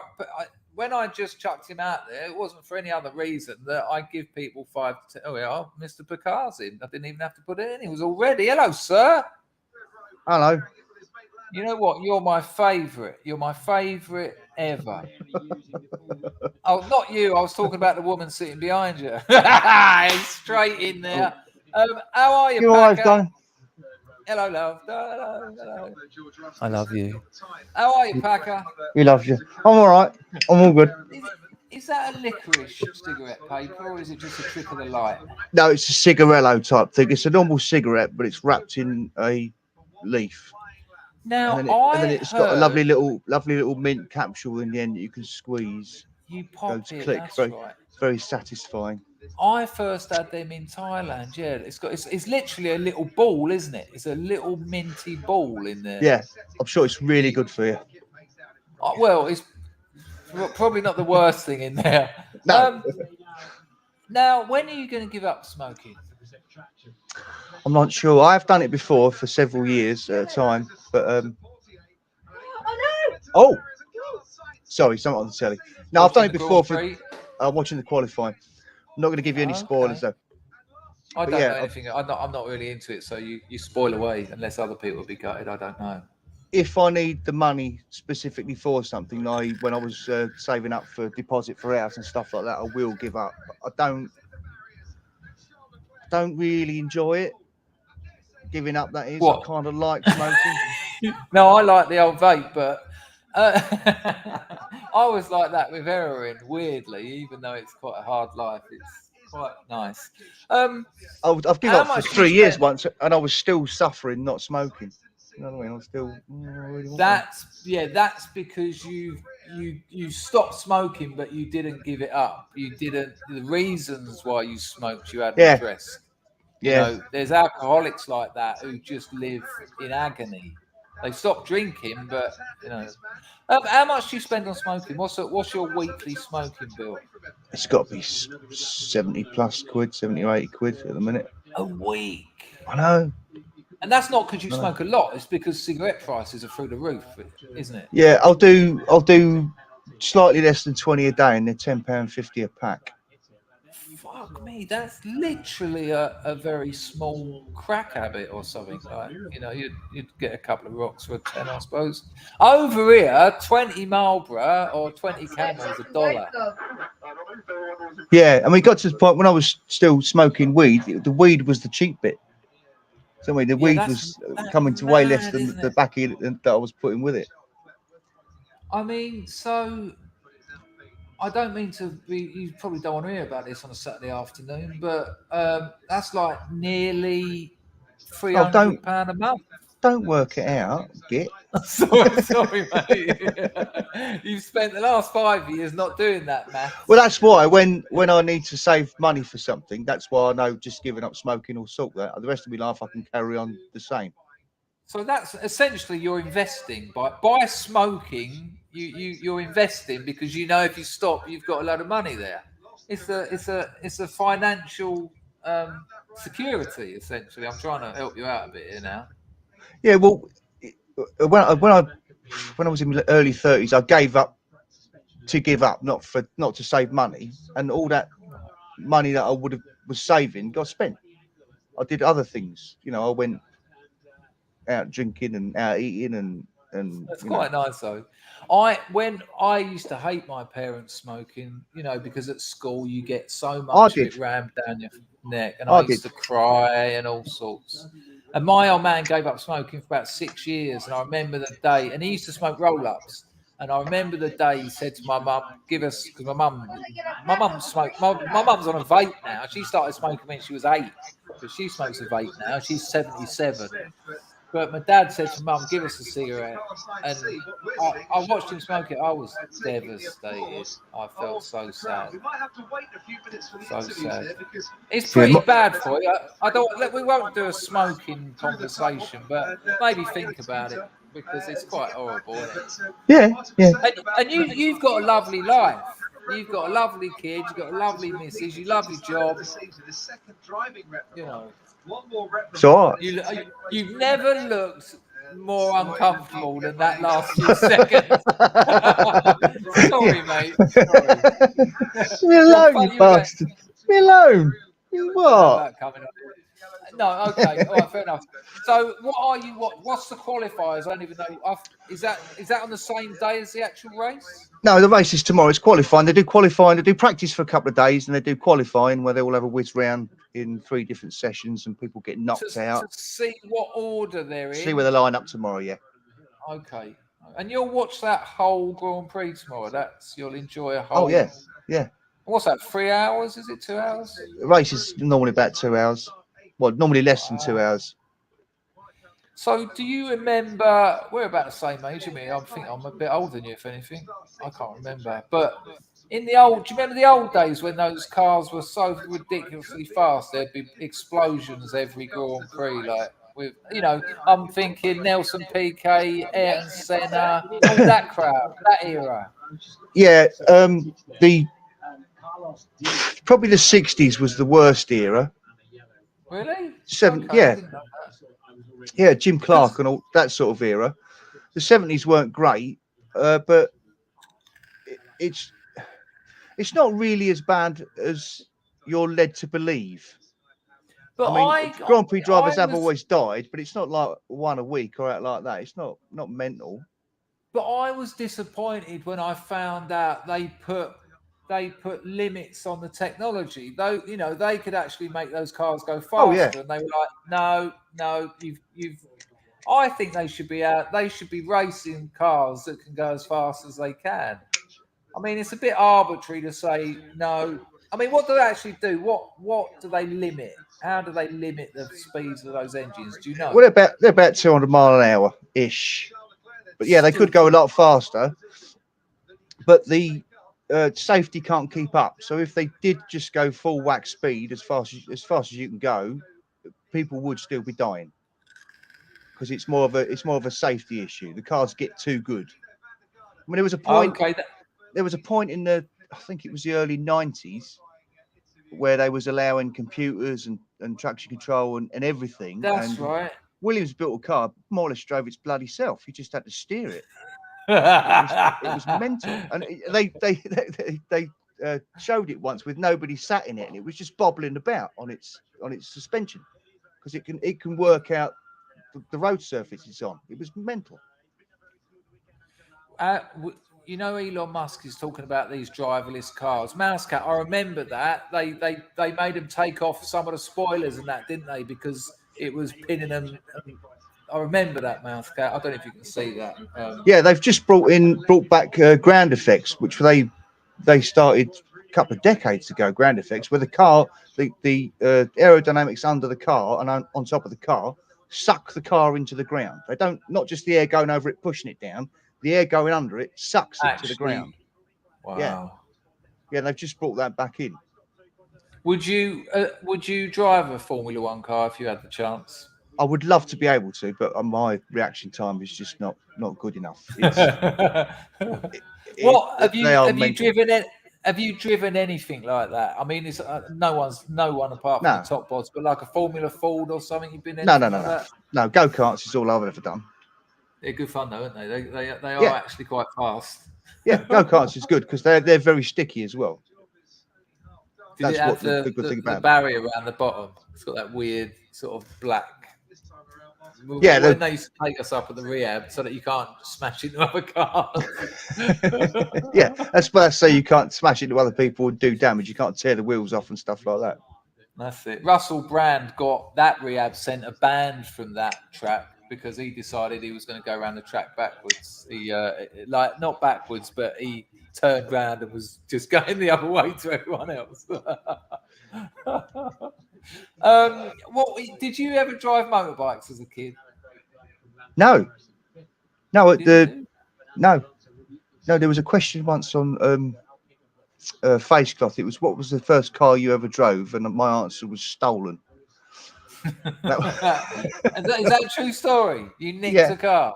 No, I didn't nick Superb. it. I didn't nick it, but it was. I was with the lads who nicked it.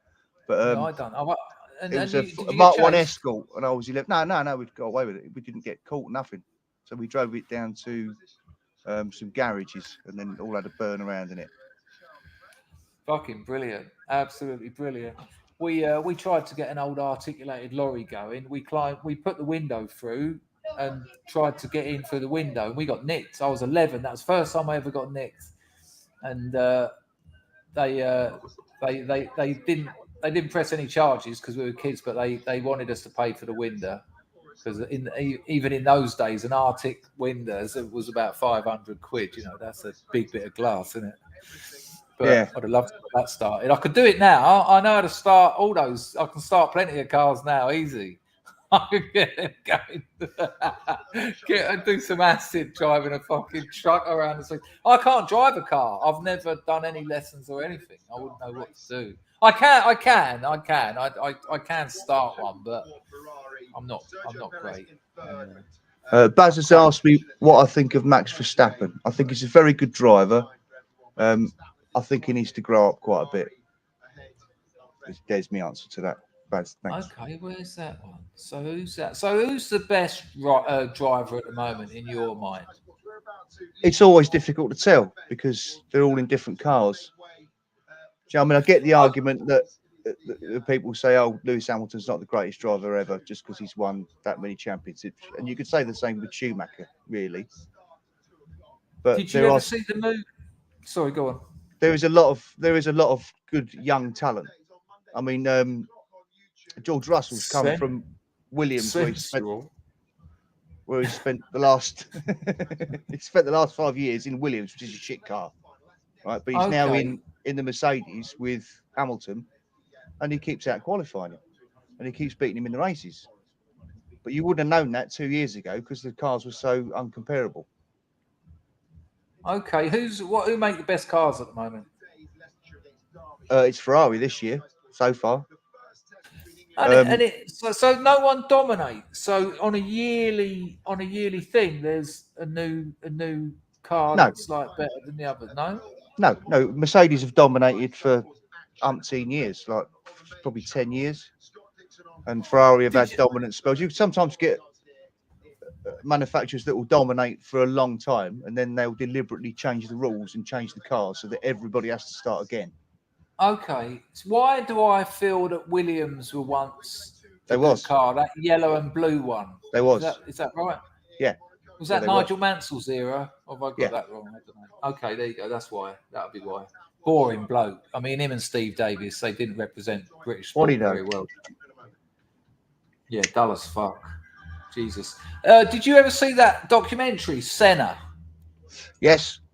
Fucking brilliant. I'm not even into motor racing. I mean, I know all that about in the 80s because my mum and dad would watch it. But check this out. I took an Oxford PhD psychotherapist, Bird, who was in the Oxford University sprinting team. Lithe, beautiful body. Fucking ridiculous. She's now with a bloke. He's like minted. They've got about 10 houses. I picked her up at a gig, actually. Lovely. I still talk to her. But on our second date, we went and saw Senna. I said, we're going to the cinema. And she loved it. It's a great film, isn't it? Great film. I find it off-putting when you grab a bird's arse and it's all muscle.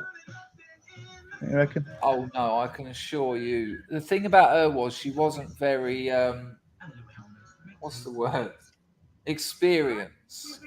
And most of my women have been very experienced. So it was quite a novelty. Show me how to do it, she was saying. Tell me what to do next. Just for the tip. But no, lovely bird though, very, very lovely. But yeah, I was doing a gig. Me and Trevor Locke done a tour of people's front rooms, and it was at the end. I'd had my eye on her all night, and they were all these Oxford students, proper, clever people. And at the end of the gig, when we were saying goodbye and all that, I just said to her, I said, I love you.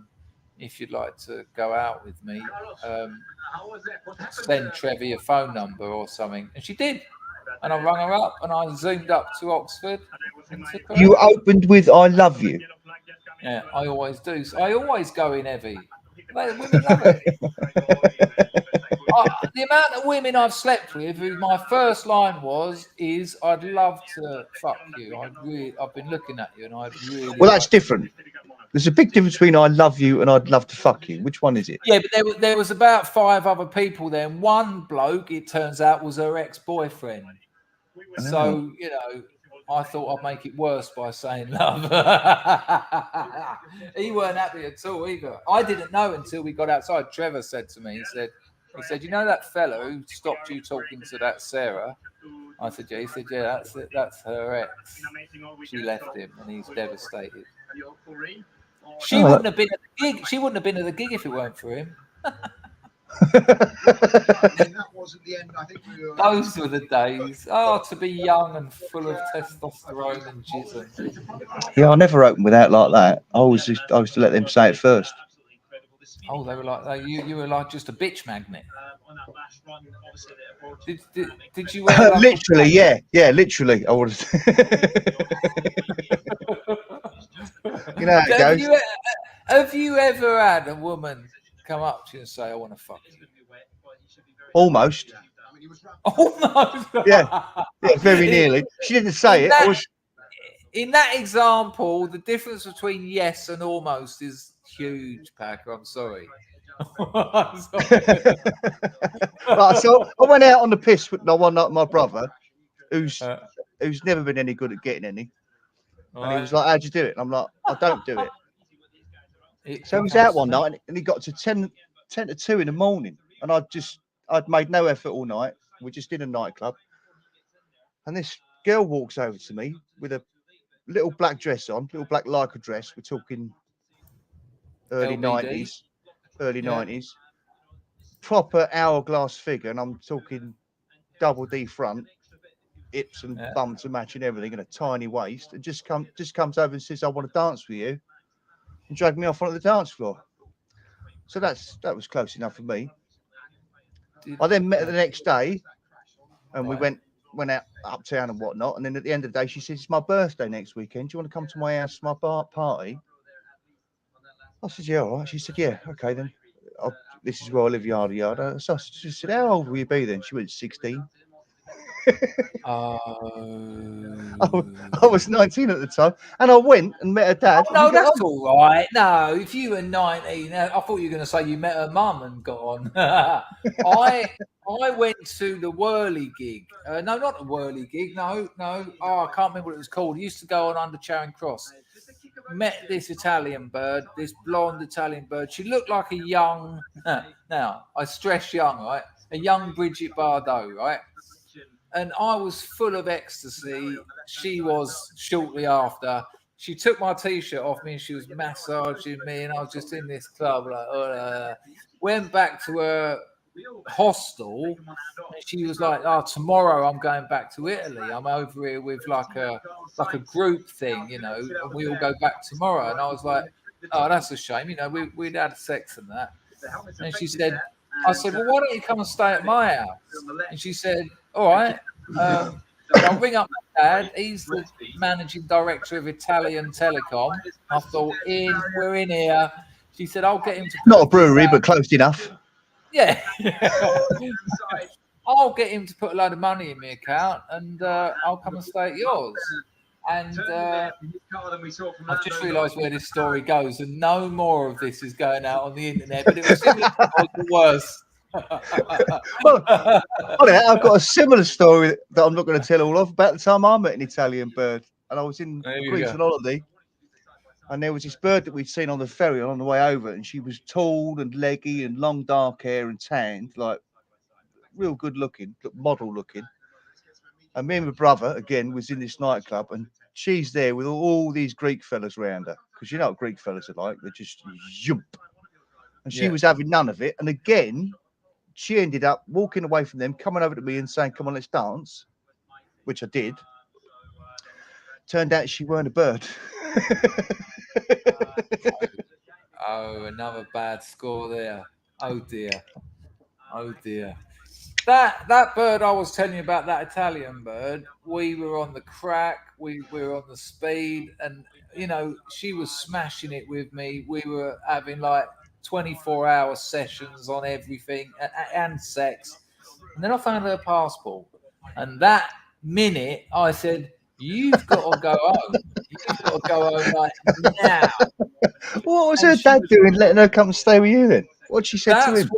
That's what blew my mind. But these elites, they're a different. This is why Bill Wyman married Mandy Smith when she was 14, because it's a different culture.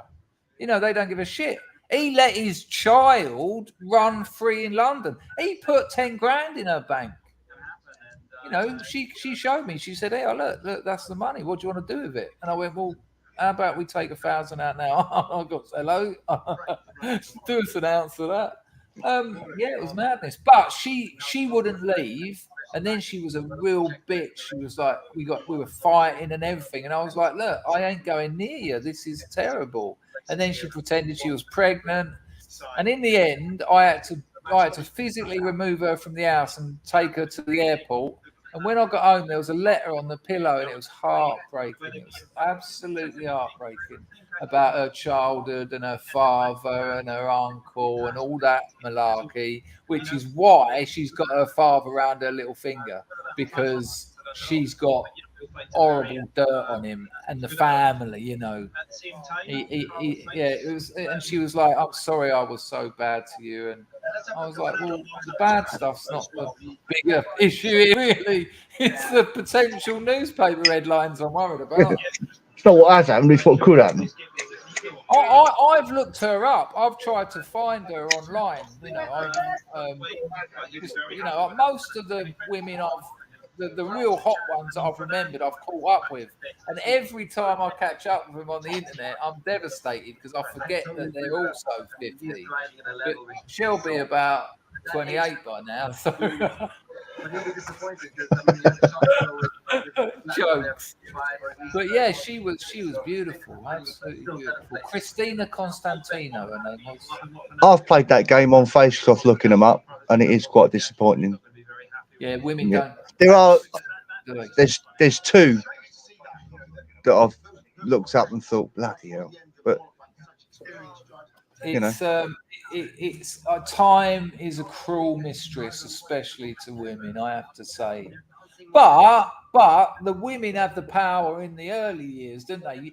I remember being, when you're in your teens, all the birds at school were going out. All the nice birds at my school were going out with men with jobs and cars. Yeah. And you're like a kid who's playing Dungeons and Dragons. "Hello, Sarah. Do you want to go and come to the arcade?" "No, I'm going down the boozer with Rob," and he pulls up in his car. "Hello, Chris. You all right?" No, I feel very emasculated at the moment. Yeah. What you should do as a bloke is ignore women until you're about 30 and sort your life out first and get a career and some money. Sort yourself out. That's what you should do. We're getting a strategy together. No, what you should do is do what you just said, but pay to play so you know your way around a woman. Otherwise, you're going to be in a bit of trouble when you pull a bird at 30 with a nice house, a job, and all that, and you put it in the back door by accident or something. You need to get your chops in. So Well, depending on how much money you got, that don't matter, does it? I mean, I'm pretty sure Bernie Eccleston's not the greatest lover the world's ever known. No, Patrick, depends how much money she's got. Well, it's been a disgusting conversation and an absolute pleasure. Yeah, I knew you'd do it. I had nothing to say when I came on, as usual. It's always nice to talk to you. I hope you enjoy the rest of that. Send my regards to the missus and the little, and have a good weekend, Packer. To the chat, because I saw the questions go up, but I can't remember who it was. I'm a shit dancer. I cannot dance, and I did not pull a transvestite. he pulled me. Pulled a Take care, mate. Ta-da. Ta-da! Well, that certainly had me grinning from ear to ear. Right, Niggling Bill dropped one in the entropy. The grift has slowed down a little bit for 2.25 hours, but I'm good for about another half hour, I reckon. I'm enjoying this, although it is 10:30 here. The missus might be home in a minute. Billy says, I got hot and heavy with a gymnast, female before you make jokes, at a bar. Not much meat on her, still sexy.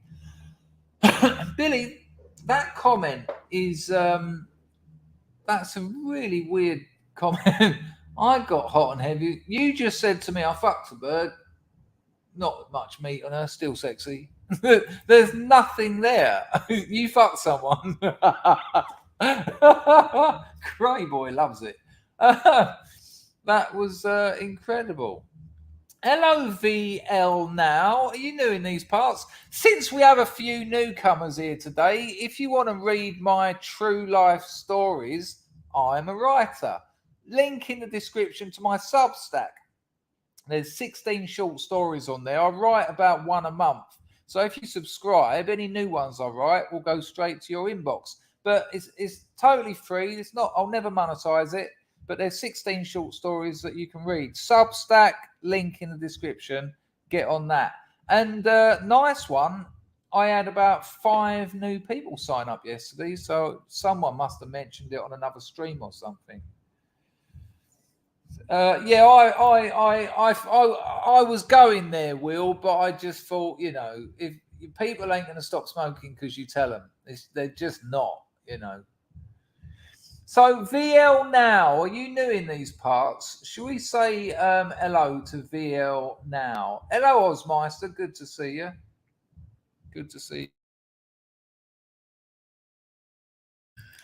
Yeah, I'm gonna put VL Now. Is that Villeneuve? Isn't Villeneuve Villeneuve? That's a Grand Prix rider. Racer. Vaux Palanville loves skinny girls.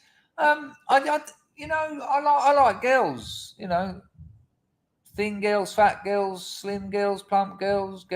I just like women. You know, I don't like anything too extreme. I don't like those fucking anorexic things.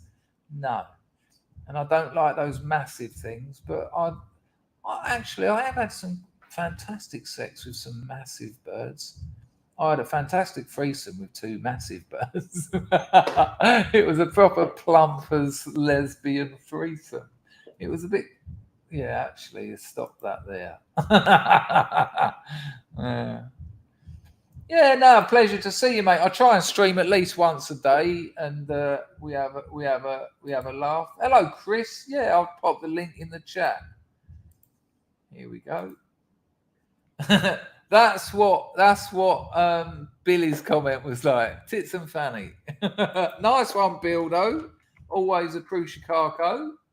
As I've said before, you donate pretty much every stream many times, and that all adds up. And without donations, the streams don't happen because I can't justify it, especially at the fucking moment. It's dark times out there trying to earn a living.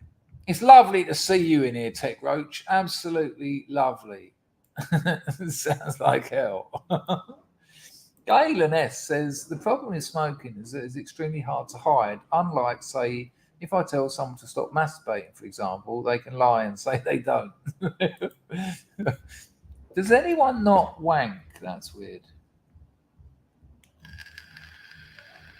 That's a fair point, Crosshatch. Some of the old storytelling videos, the crack gnome story is a classic, isn't it? You know what? I think I might write a load of those stories up and put them in an anthology, a collection of shorts. And I say that because I already have. I've got someone to transcribe them, and then I've just been rewriting them. I can't be sitting there transcribing my own stuff. That's dull as fuck. Hello, 42. Nice to see you, sir. Hello, Citadel Locktools. What an absolute pleasure. Yeah, I mean, I do discriminate. They've got to be honest. They've got to be nice. I don't want they got to be relatively clean. I don't mean in the mind, but I like women. I like women. I'm a man, and I like women. They're sensual. I said, who doesn't wank? And I said, Arthur Chat is at it right now. You naughty boys. Did you get that, Chris? I put it in there. Hello, Drexel. Good to see you. Quit blowing on that dildo smoke machone. I can't. I like it. I enjoy it. I don't know. There's no nicotine in here. I'm addicted to lemon mint flavour steam. I mean, I've had bigger problems, to be honest with you. So, hello, Ryan. Nice to see you back again, Rise. You had a couple of vodkas for breakfast, son? Crosshatch said they're brilliant. I mentioned Substack to a friend, ex-criminal with a big YouTube channel. What, you mentioned my Substack to him, or just the platform in general? But because like I say, I got 5 new people sign up yesterday, which was very weird. Good on you, Ryan. You don't want to be doing that every day. Hello, ST3. And there is Chris. Look at that. He's doxed himself. He's finally out. I'm out. I'm coming out. You haven't you? How are you, Chris? Very well, mate. Yeah, I thought I'd pop on. I haven't watched you in a while. I've been very busy, so I see you got a little cool. I get told off for having you on my show. Yeah, I'm not surprised, mate. People, look, it's weird, isn't it? What a weird old world. He's mental. You're mental having him on. And I'm like, well, hang on. You've just called me and him mental. What's going on here? Exactly, Everyone's mental. It is what it is, man. But I get told off for having certain people on my stream as well. It's just bollocks, and it's just up to you. If you want to speak to whoever you want, mate, don't let anyone control you. The funny thing about it is you're in a community that has been moaning about censorship for years, and then people try and tell you can talk to. It's like, well, hang on a minute. I mean, having someone on doesn't mean I agree with anything they say. I'm just happy to chat with people. And people who've made mistakes more than anyone, because my life has been riddled with them. So, yeah, exactly. That's what I come on. Fuck you. This is the only place you can come on and not be the worst person. Exactly, Are we ever going to see your actual hair? You can see my hair, yeah. It needs a haircut. I'm going to shave it tomorrow. Hang on. Whoa. No. Mate, come on, before we get screenshot by all the trolls. All right, no, fair enough. If you need to look at, I'm going to shave it tomorrow. Maybe I'll come on for the next call show and you can see it all looking good. So what do you do? Number 2? I'll get a number 1, mate. I'll get a number 1. I'll do it tomorrow. You go all the way down, do you? So how are you?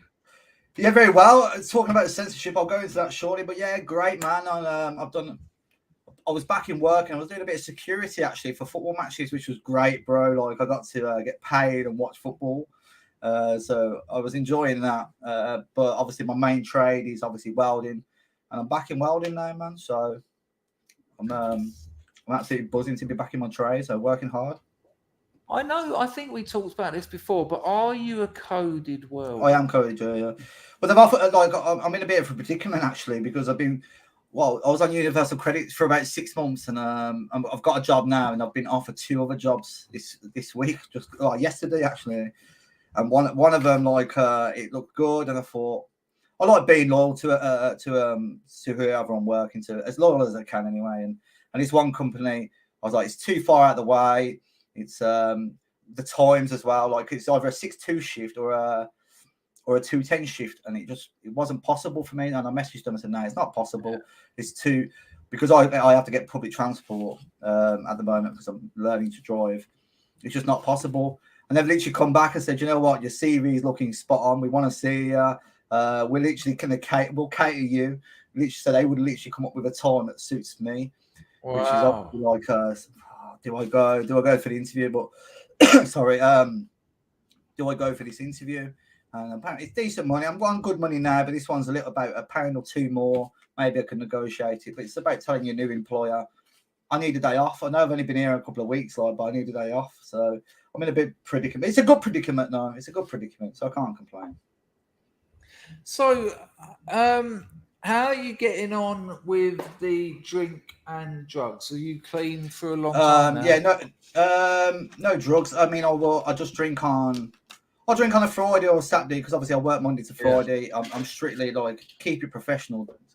You know, I don't fucking touch anything of it. Yeah, drugs non-existent, but I'll have a drink on a Friday. I had a couple last night, and I'll have some tonight because of the Champions League final tonight. It is. That's 2 o'clock in the morning here, which is a bit of a pain in the ass. But I'd quite like to see Liverpool win that. Yeah, same. Obviously, being English, even though they don't class themselves as English. But I've actually had some censorship news, bro, that I'd like to discuss with you.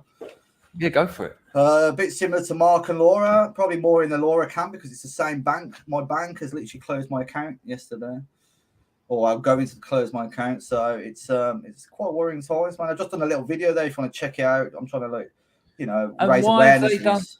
They don't tell me, so I'll read the letter out what they're saying. So I just got it yesterday. I come home from work. So, dear Mr. Mitchell, important, we're closing your account.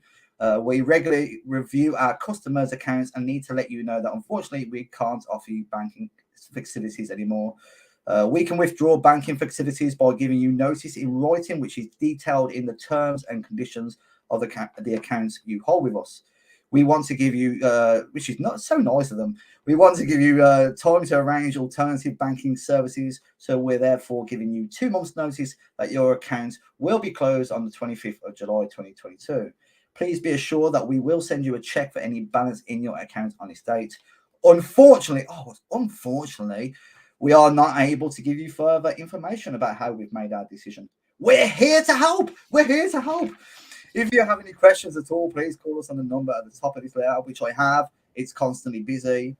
So then I rang Santander, their actual line, and they're refusing to tell me anything. And obviously, there's no dodgy dealings. I've been on universal credit for quite some time. Well, a few months this year. Only just started working, so a bit baffled by this. They won't give me any opinions. Obviously, this is pretty much similar to what happened to Laura Towler. So, do you think it's because of Santander, political things you've said? Could be. Before. I mean, I don't see why it's anything else because I don't. There's no dodgy dealings. I don't commit fraud, and plus, if it's fraud, surely they'll be investigating you for fraud, and you'd be notified. But I haven't done any fraud.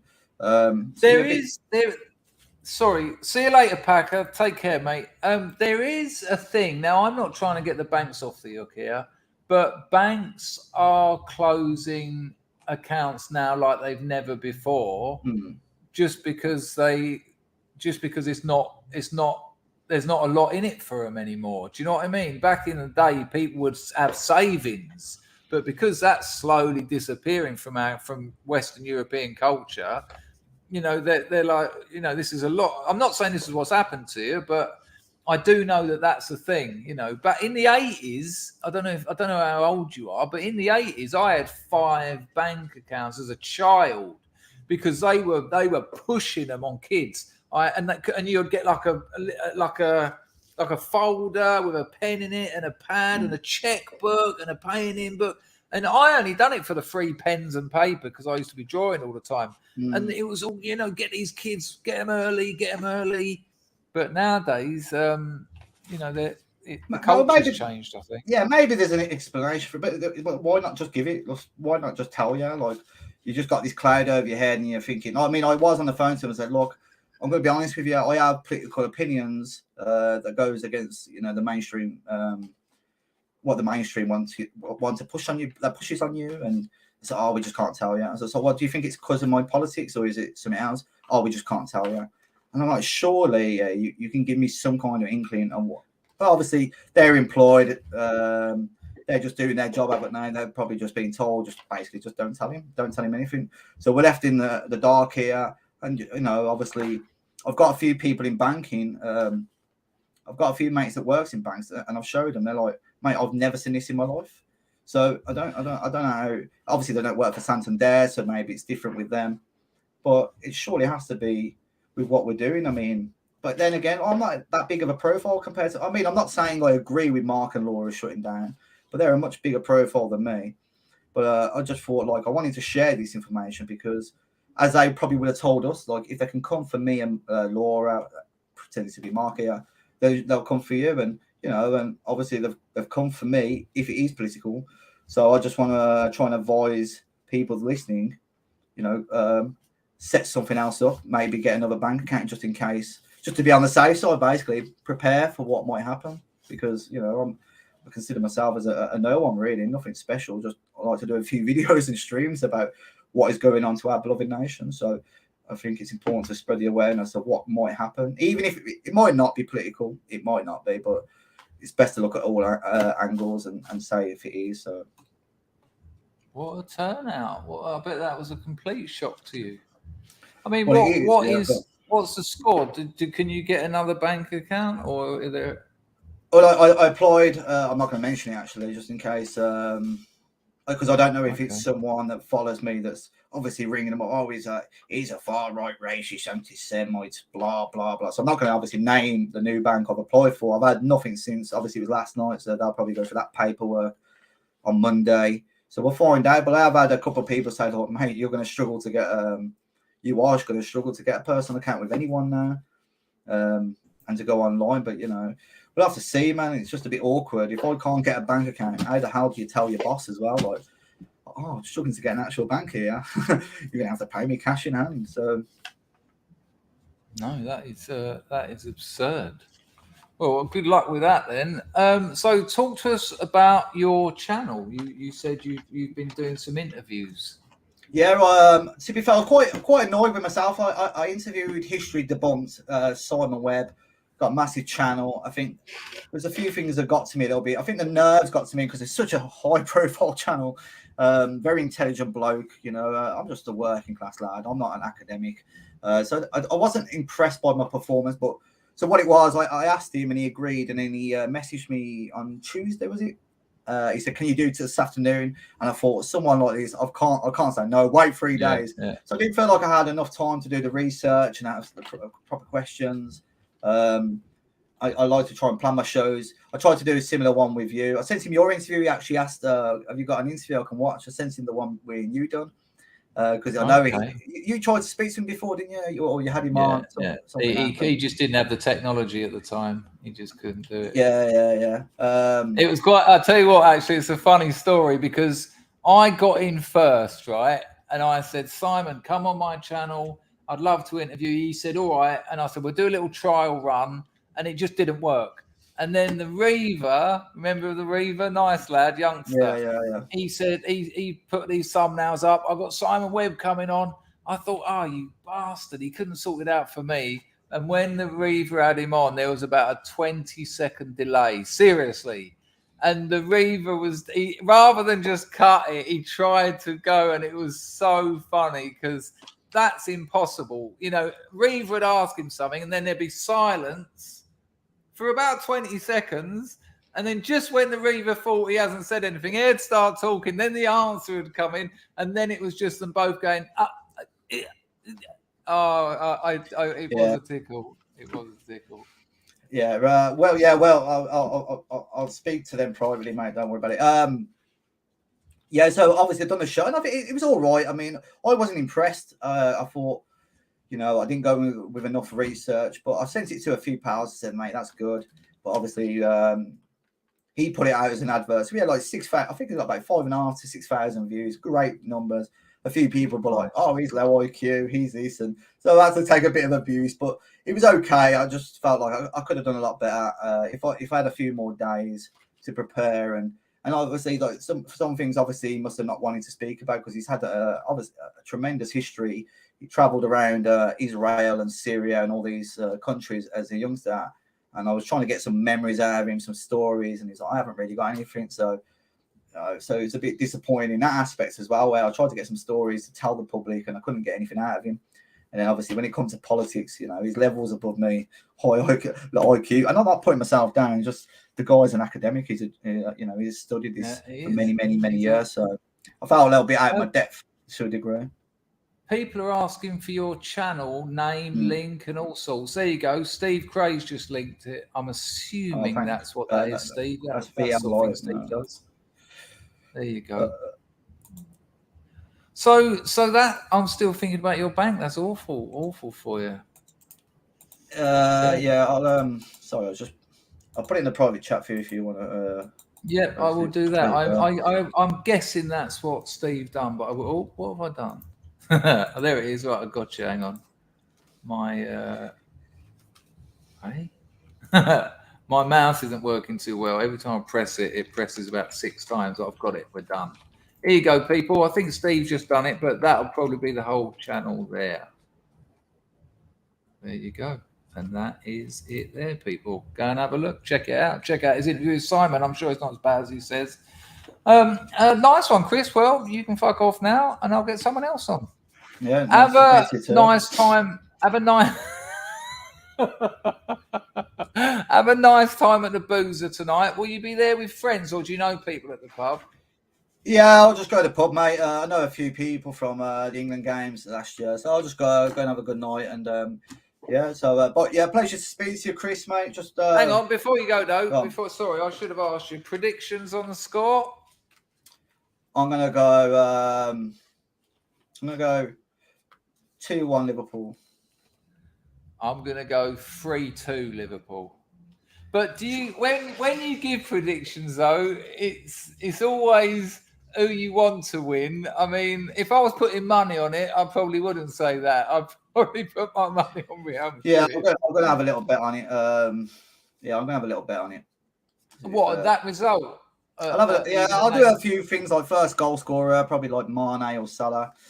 Yeah, I'll just put a few on. I won quite a bit over the last few weeks, to be fair. So I'm in the plus. If I lose 20 quid tonight, it won't harm me at all. So, but it makes the game even more interesting having a little bet on it. So as long as you're not breaking the bank, of course. I used to occasionally, when I was going, I had an Arsenal season ticket. I'd occasionally, if I thought they were going to beat us, I'd put like a score or something on the opposition. So even if we lost, I'd have a few quid. So I'd be sort of hedge my bets a little bit. With being a Birmingham City fan, we pretty much lose all the time. So I put on the opposition to win, and which happens most often. So I down a bit of money, and it'll just take away that little bit of a depression after. Where are Birmingham City though? What, are you Championship now? Yeah, they're a team battling relegation season in, season out in the Championship. So it's always depressing. So I just look forward to England games mainly because we're looking good, England. So. Yeah, half of them in English. I'm not such into international football, I'll be honest with you, but it's easy to say that, and then when you get into the quarterfinals, then when you get into the semis, it's hard not to. Do you know what I mean? I get right up there. All right, mate. Listen, lovely to talk to you. Speech, look after chat as well. I hope the chat's all well and good. Enjoy the rest of the show. And look after yourself. And listen, well done with all those jobs. Focus on the good things. Oh, hang on, before you go, still meditating? Yeah, man. Yeah, done some meditation this morning, actually. It was beautiful this morning. I woke up about 7 o'clock, had some breakfast, headed down to the beach, sun beaming on me, man. And yeah, it was how long are you doing at the moment? How long do you do? That was 20 minutes this morning. I try and do an hour, like not into. I mean, like I used to. Well, when I was like hardcore into, I used to sit there for an hour, but I'm building up the tolerance back up again. So I usually do about an hour throughout the day. So, but I've just done 20 minutes today, to be fair, and I've been doing. I'm working on a few videos about. Obviously, I've just done the Santander video, so that's on my channel. Going through that and trying to give the best advice I can to other people, especially the Zoomers, on that new video. But I'm also working on a video about immigration statistics that came out from the Home Office. So that's the next one that'll come out either tonight or tomorrow, maybe. All right, mate. No worries. I think a few people have subbed to you, so they'll see you. Look after yourself. Appreciate it. Thank you very much. Good luck. It's terrifying stuff, isn't it? It's terrifying stuff that people are just, losing their bank accounts. And as Chris said, you're not supporting it happening. Of course, you don't support that for anyone. But with people who've got the sort of, the scale of Mark and Laura, but you wouldn't think Chris was that involved. But I suppose if people get, if people take a disliking to you, they can make phone calls and I suppose cause you problems. It's a really sad state of affairs. I tell you what, though, people, you get on that meditation. Absolutely get on that meditation. There's nothing like it. I do about 20 minutes. What I'll tend to do is 20 minutes. I set my alarm, and I don't make it something where it goes, make it something sort of calming to bring you back round. But I'll do about 20 minutes. Well, it is 20 minutes. I set the alarm for 20 minutes. But then what will happen is I'll usually give myself a couple of minutes at the end of that, have some water or something, have a little walk about, and then do another 20 minutes. But I got up to about 45 minutes. But when you're doing 40, when anything over 30 minutes, it's actually quite a place to go. You're getting right into some strange areas. Hello, Timothy. How the devil are you? What a pleasure. I'm going to put the link in the chat. How are you, Tim? How's your brother? I spoke to your brother not too long ago, actually. I've still got that photo of me, you, and your mate. And it's like, do you remember the photo I mean? It's how to wear a suit, and then how to nearly wear one and how to not wear one. With me at this end, and I think you're in the middle, and your mate with his trousers down, it's like a button in the middle, his shirt's hanging out. Oh, it's a disgrace. A ruination of the sartorial. I do. You described him as a handsome other. Ruination. I'll tell you what, I'll get the pair of these in. Ozmeister, you've missed out. Right. I do. You described him as a handsome other. Two streamers. Ruination. I'll tell you what, I'll get the pair of these in. Ozmeister, use echo in. Right. I do. You described him as a handsome other. Two rags. Right, thank you, gentlemen. There you go. 42. Why can't we see you? We've seen you on other streams. You're not young. You're not. No. I've been Acorn all the way. I'm thinking about at some stage showing my face. I think I want 1,000 subscribers for that to happen. What microphone are you using there? Is it a plastic cup with a bit of string? How are you, Rags, while he's sorting that awful racket out? Rags? Afternoon. This isn't going well at all. Oh my God. Awful. I've got another echo. No, absolutely amazing. That check. Loads of echoes. Oh my God. No, absolutely amazing. Right, 42. I'll do 42. I'll talk to you on your own in a minute. All right. Oh my God. It's you, Rags. No, Rags, it's you. Right, 42. I'll do YouTube off. 42. I'll turn you to your own. Hi, mate. How are you, Rags? Well, it was you. It's not you. Can you hear me? Right, I can't hear you. Have you got your mic on? Hi, mate. Yeah, my mic's on. Right, now we're good. We're good now. It's all good. Right, 42. I'll talk to you in a minute. Can you hear me? It is you. Right, I can't hear you, Rags. Mic on? There's a. Have you got my mic's on. Right, now we're good. No, your mic's on, but I'm getting an echo. I'll talk to you in a minute. Can you hear me? Are you watching it on YouTube? Hello? Go on now. It was you little bastard. So you're an happy chap. Go on, say it's the first time it's happened. No, it's the first time I've been doing it on this new wee laptop. I've got a new PC, but I can't figure out how to work. I got a new fancy mic like yours and a fancy camera, but I can't get them to fucking work. Mine's gone all rusty, my mic. It looks awful. It looks like it's got some kind of septicemia. Look how horrible that is. Look.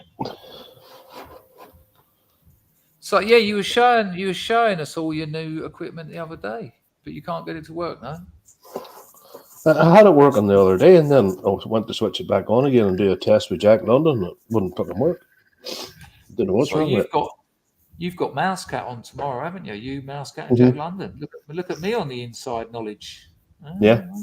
I'll keep an eye on what's going on. behind the scenes. That is a rarity, that hooded top you've got. I'm so jealous. I never got one. I never got one. I have one, and the daughter has one. So amazing. I'd like to have one. Maybe I'll see if I can buy one off someone second hand. I might set that shop up again. I can't remember what happened. I think Payoneer kept asking for my real address, and I don't know what happened. So you went for a check on Thursday, and you must have danced out of that fucking place. Yeah, I was over the moon. I've been sitting panicking for weeks. You didn't. I don't think you let on to us exactly how frightened you were, because I would have been shitting it. Well, my father died of cancer. My cousin died at the age of 44 of cancer. Mother of 4, so she was. My grandfather on my mother's side died of cancer. They had cancer of the blood. So it runs in the family. So when you find a lump, you sort of go and get it checked right away. What did they say it actually was?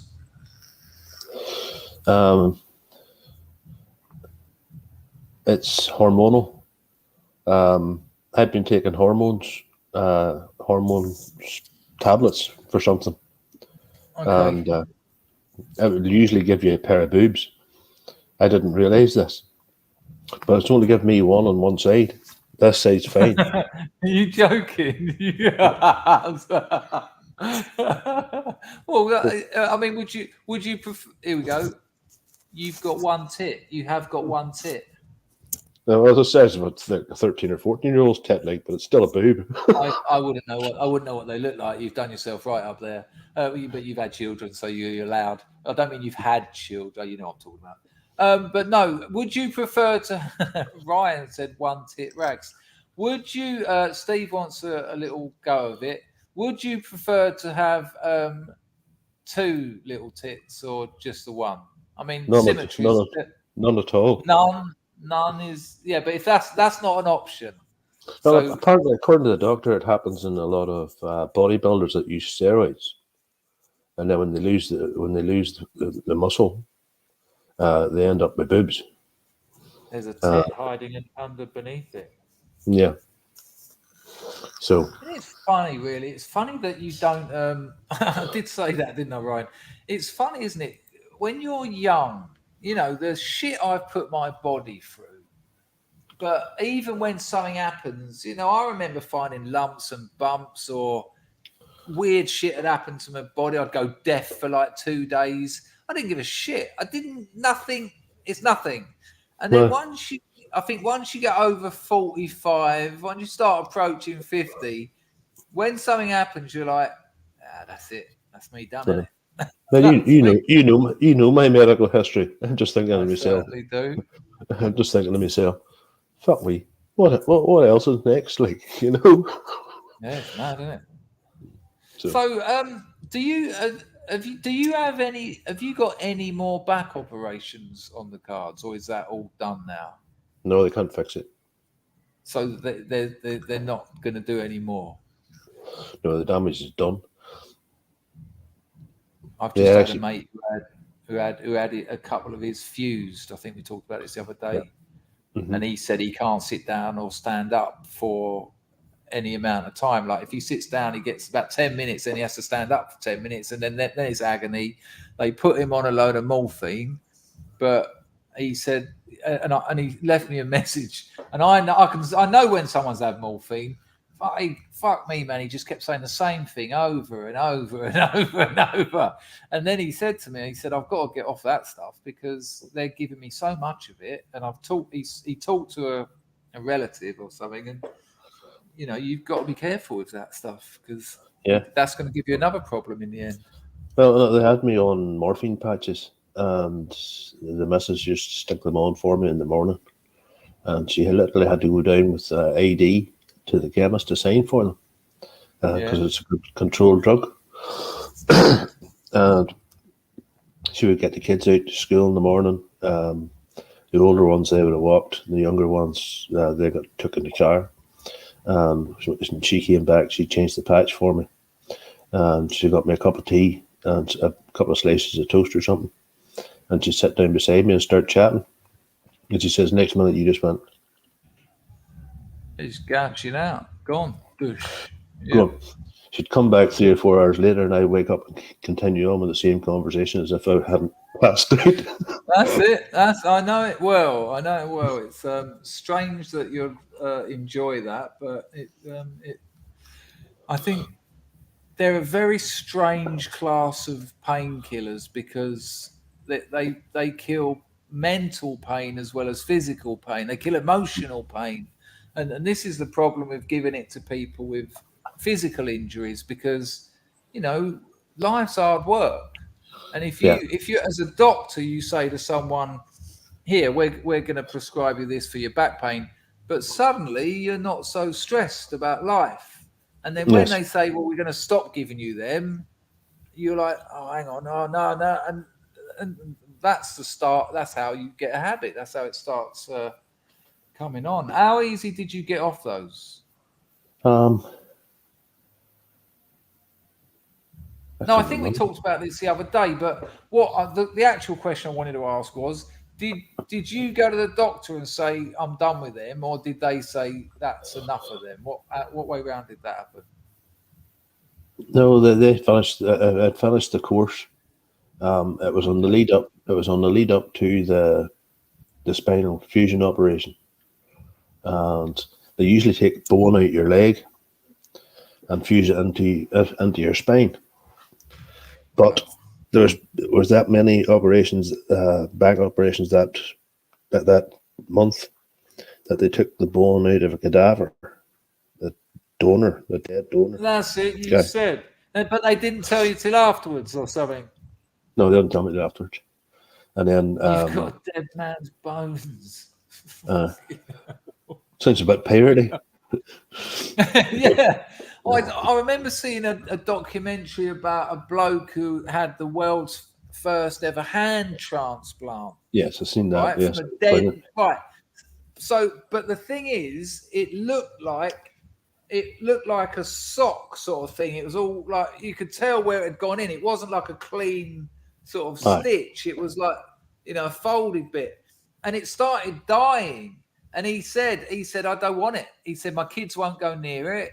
Imagine reaching out your dead man's yellow hand. The fingernails were all falling off. Ooh, imagine being like you're 5 years old and your dad goes, good night, love. And you're like, fuck, get that fucking zombie hand away from me. I mean, it wasn't. I mean, this is going back a while, probably about 20 years when I saw the documentary. Maybe it's improved now. But I'd much rather have maybe just one of those sort of, the ones where they do it by muscle twitch, didn't they? Hang on, sorry, Rags, girlfriend's on the phone. Probably drunk now.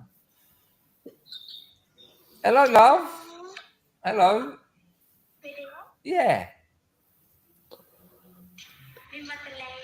Oh, okay. What are you doing? Pardon? Walk, but you're inside. Oh, you're in the toilets. Yeah. Okay, no worries. I'm still doing YouTube, but you okay? Yeah. All right, love. I'll see you in a bit. Bye. Love you too. Bye. Something's going on with her. Oh, maybe it's because she's rung me 5 times. I didn't answer it. Sorry, Rags. Oh yeah, she's rung me loads of times and I didn't answer any of them. Yeah, the dead man's hand. I that's not for me. I think I'd rather go without. He wanted it taken off as well. I don't know whether he did get it chopped off. Don't know. The second time I broke it, it was young Kez. Then the way kids run into the living room and it's wooden floors in the living room, and he was sliding towards. He'd come out and slide and go, oh, look at me, Dad, But he was sliding towards a coffee table in the middle of the room. And a hot scalding cup of coffee on it. So I jumped off the sofa. I was still recuperating from the operation, and then slipped in the coffee and landed on my back and smashed it again. Oh, after an operation? Yeah. That sounds awful. Hello, Ian. Nice to see you. Booyah, Ian. Hello, Drexel. Yeah, all over her face. Ryan says it's all fun and games until you've got dead people's bones. Well, I don't think it's necessarily a problem, but telling you afterwards is a little bit cheeky. Rags, I'm just going to do Bill's donations because they come a while back. I already read one out. Rags got gynecomastosia on one tit. It's unusual to get. That's what it's called, is it? Gynecomastosia. It sounds like a Greek goddess. It's unusual to get one bitch tit. What roids was he abusing? No, he was given. Oh, I don't think he was abusing them. I think he said the hospital was giving them to him. Yeah. Yeah. And what was that? Just to help rebuild the back after surgery? I can't remember now, Chris. I'm on that much stuff. If you looked up onto my medicine cabinet, you'd be fucking shocked. It's like what on a daily basis? How many tablets, patches, all sorts. Tablets. Tablets. How long? 1, 2, 3, 4, 7, 8. 8 in the morning and 5 in the evening.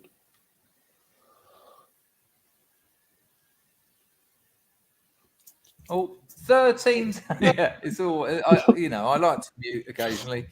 13. So hang on. When you have 8 in the morning, have you got to have something to eat beforehand? Yeah. Are they little ones or are they horse pills? They're variation. Any painkillers? Anything in there that gives you a little bonus, or is it all just other stuff? No, it's 2 codeine in the morning.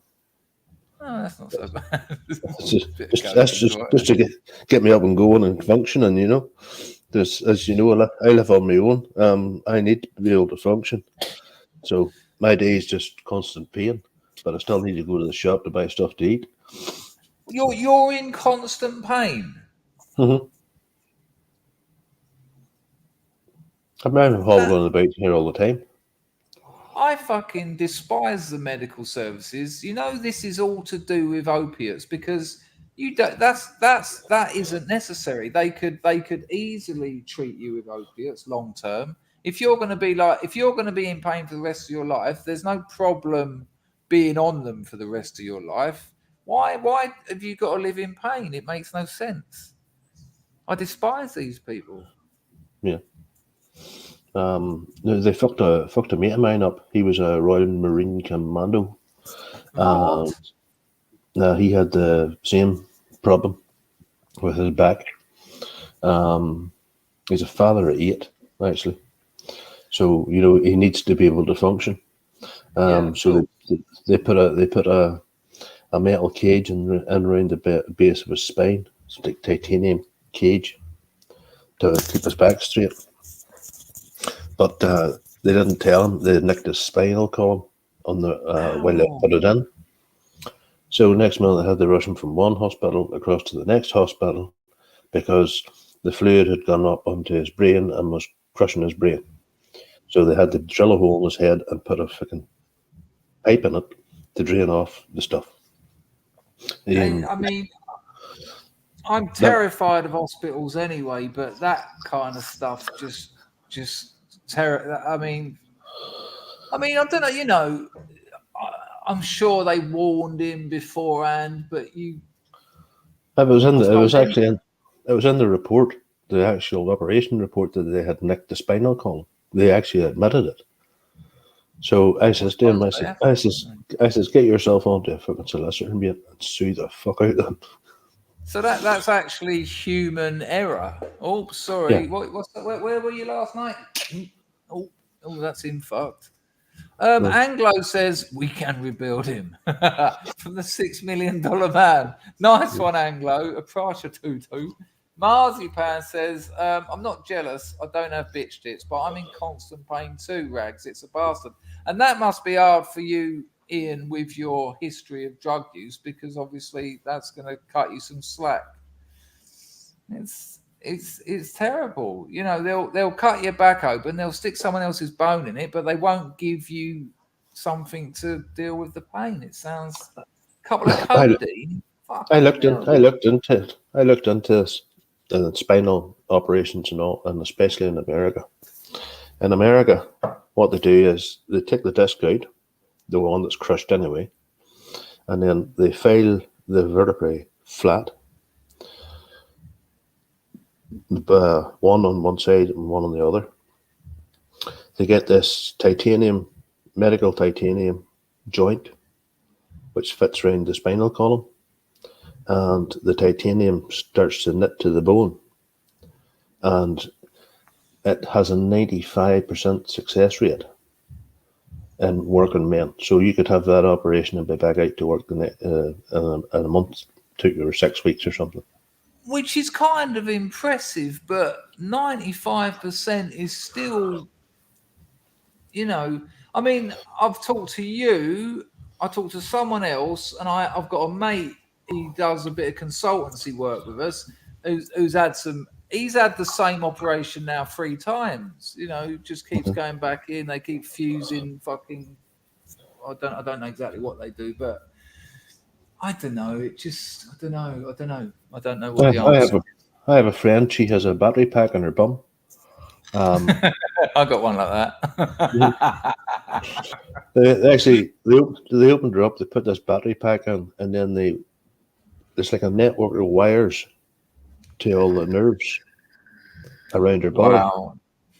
And she has a wee key fob thing. And when she starts to get sore and in pain, she just turns it up.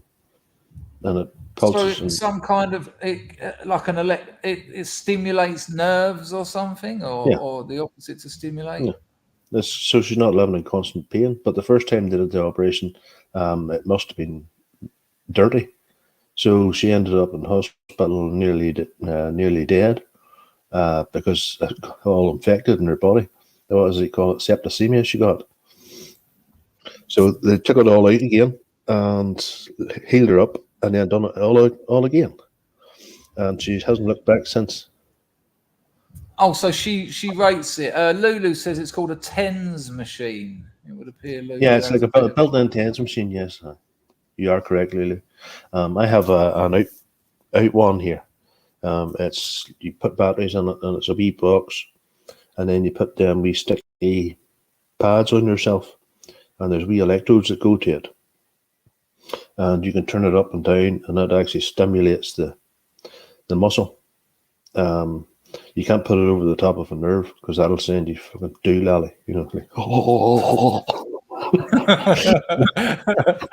Don't pretend you haven't tried it. Oh yeah, right. I used to get the kids to hold them and say, "Hold that for a second." They got there. Next one, I just turn it up. Look, Lulu had one for years and says they're brilliant. What internal, like this woman Rags is talking about, or the external one, Lulu? So that is very interesting. Daffyd reckons it's better than poison. So I suppose Daffyd's suggesting it's better to have the electric treatment than medication. Little Red says, watching on a tablet presents problems for a primitive like me, tech phobic along. Oh, when you said tablet, I thought you were chipping in about the medical stuff, but you literally watching it on a tablet. Okay. Weird. Oh, so same as Rags then, an external one. Weird, isn't it? All right. Well, look, Rags, I've done 3 hours, 42. You're going to have to come on next time. I'm fucking exhausted, to be honest with you now. It's gone 11. Been grafting all day. Marzipan here, Rags, look. My back spasms. The last thing I need is more spasms. Ian, have they ever offered you something like one of these TENS machines? Hello, Arklow. Arklow says Ragnar, Irish rugby legend Keith Wood, had to have a similar device put into his neck for chronic pain. I think that's what Rags just said he'd done to his kids, Billy. Just hold this. Could you sort of put one like under a newspaper or something, and if they sat on it, then just go sort of no, it wouldn't work like that. You have to get if your fingers are moist, you know, it was sweaty hands or something, and you hold it. If your hands are completely dry and hold it, turn it up, it won't do anything. But as soon as you're it's like moisture, you just hold on to it. And because of the conductivity. Yeah. Tim, don't worry about that, Tim. I pull something interesting out of everyone. Maybe next time. Go on, Rag. Sorry, mate.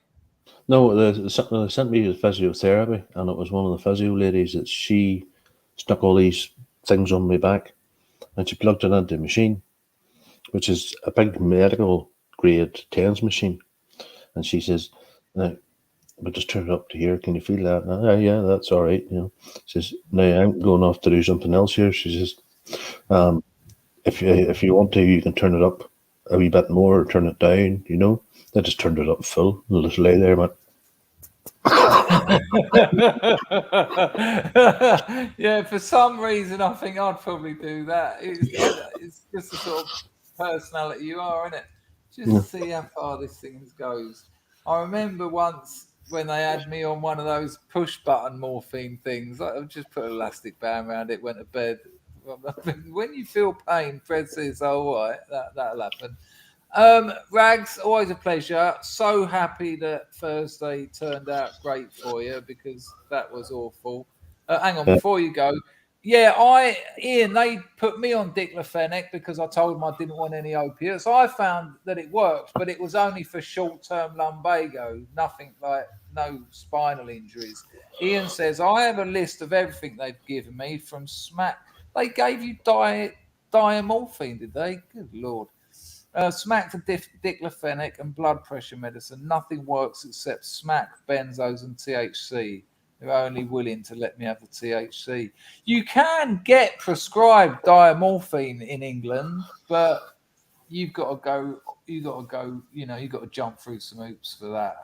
And with your history, they'll probably just say no, which is ridiculous, because you're probably someone who's more aware of what you're doing with it. But I buy a wee bottle of stuff, and there's a wee dripper in it, and you suck a wee bit up out of the bottle, and you put 3 drops under your tongue, and that relieves the pain. What? What is that? It's a cannabis-based thing. You buy it on THC, CBD. CBD, that's the one. CBD. Yeah, I've heard good things about it. I really have. But it's £35 for a wee tiny bottle. Like. Yeah, that's ridiculous considering those plants grow, for next to nothing. I had a mate, and he's having all sorts of problems. He's about 10 years younger than me. He had to have his femoral vein cleaned out they put a laser up it. Now they anaesthetized it first, but then when they put it up it, he said that they had about 5 blokes holding him down. He was screaming, "Get that fucking thing out of my leg!" And afterwards, the bloke said to him, "The problem is the anaesthetic is a gel, but there's air bubbles. It causes air bubbles. So there's like inch-long bits of your vein that's not anaesthetized.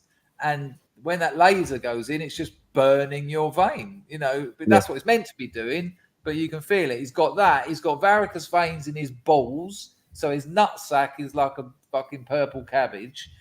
And he's got back problem. His back is...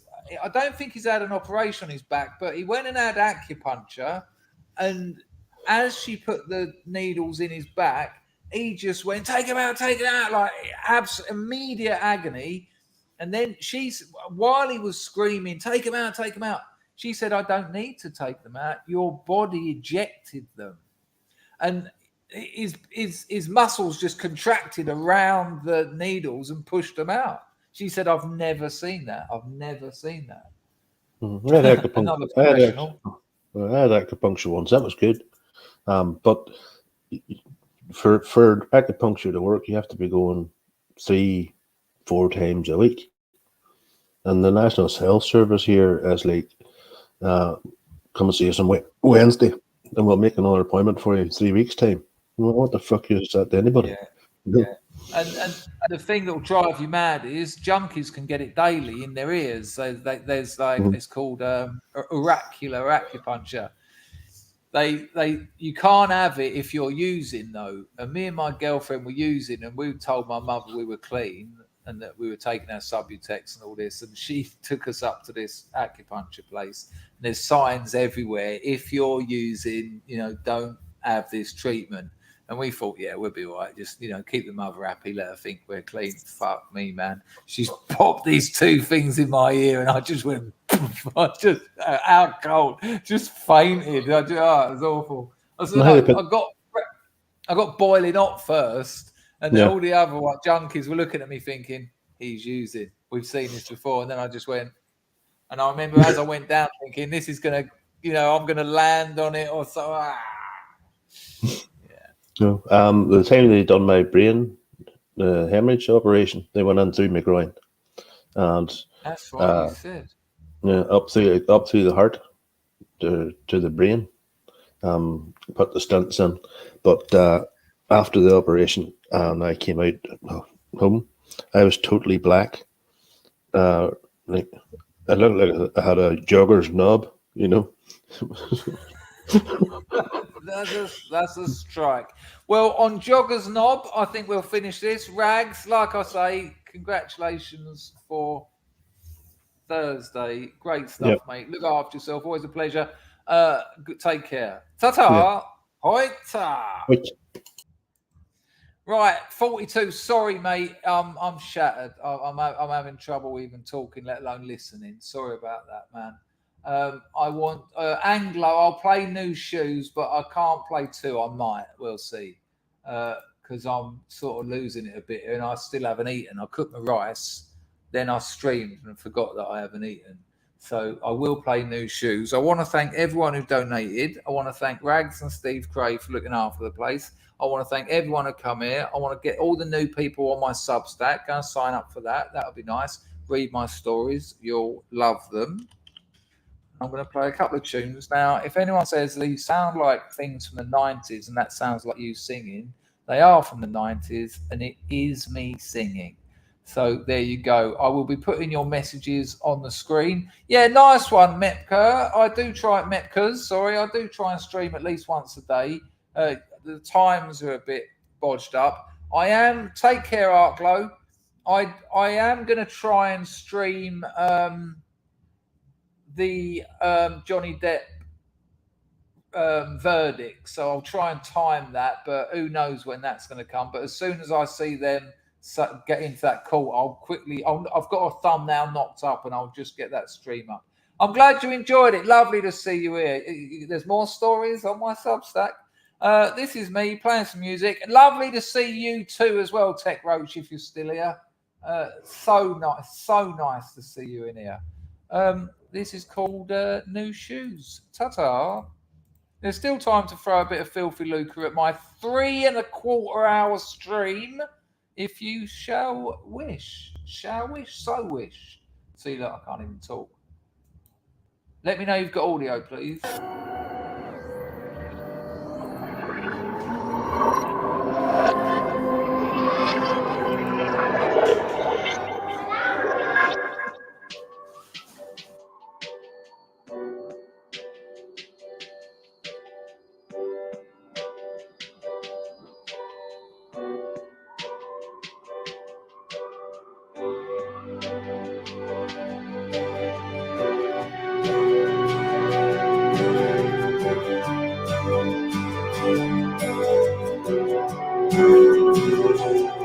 I'm stupid, I'm lazy, but in the discotheque I still look crazy. Love me, baby, I only tell lies cause the truth escapes.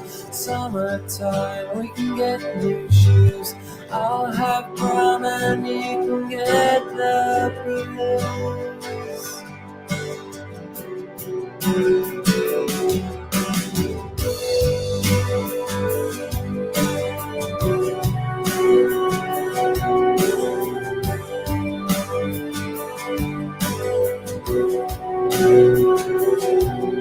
I'm knackered, I'm fading, but in the right light I still look vaguely human.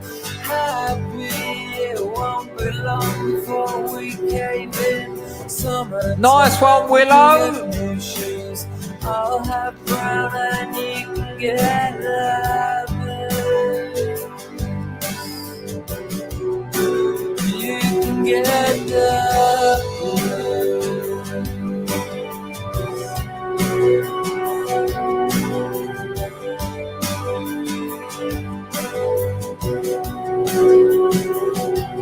Don't worry about my heroin addiction, it's on its line. I need you, love you, and I feel the same again tonight.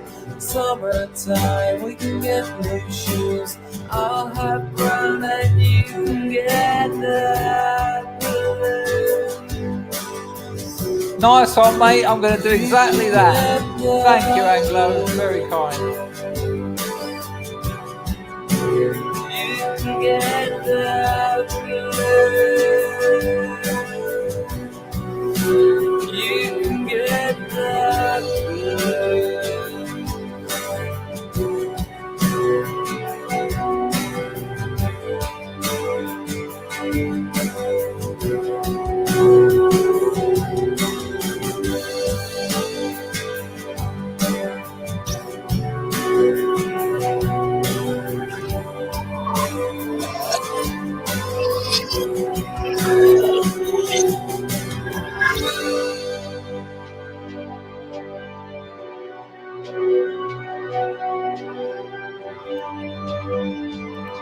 I am the resurrection there, over with Jays on the Twitch massive.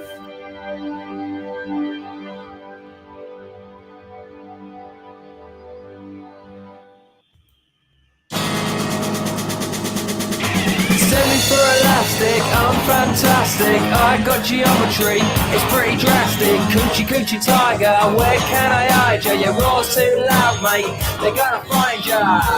And aesthetic again. Yeah, you're looking pretty rough, son, your life's coming undone. Everywhere you go, you seem to know someone. I wanna change my life, mum, I don't know what's going on. I pick up all the pieces, fall, and then I drop them. And aesthetic again. And I am here now and then.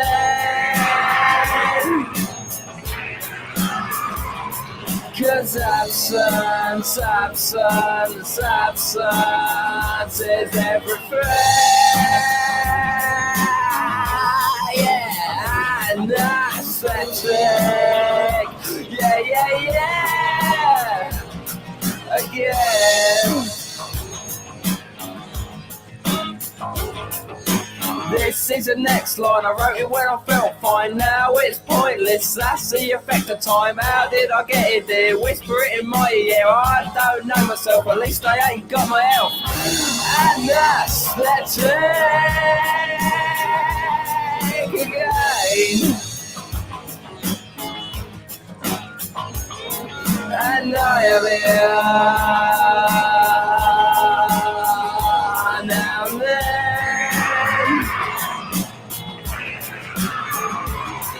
Cause absence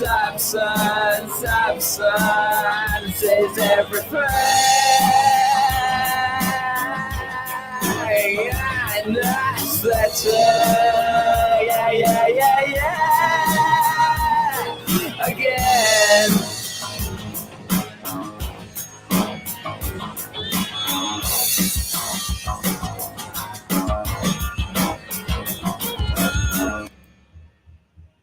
Ooh la la, ooh la la la la. All right there, people. Oh no, I say that at the start, don't I? See, I'm done. Do you want to say goodbye then? Goodbye, my friend. I'll see you tomorrow. Go on, bugger off down your own end. Hoit!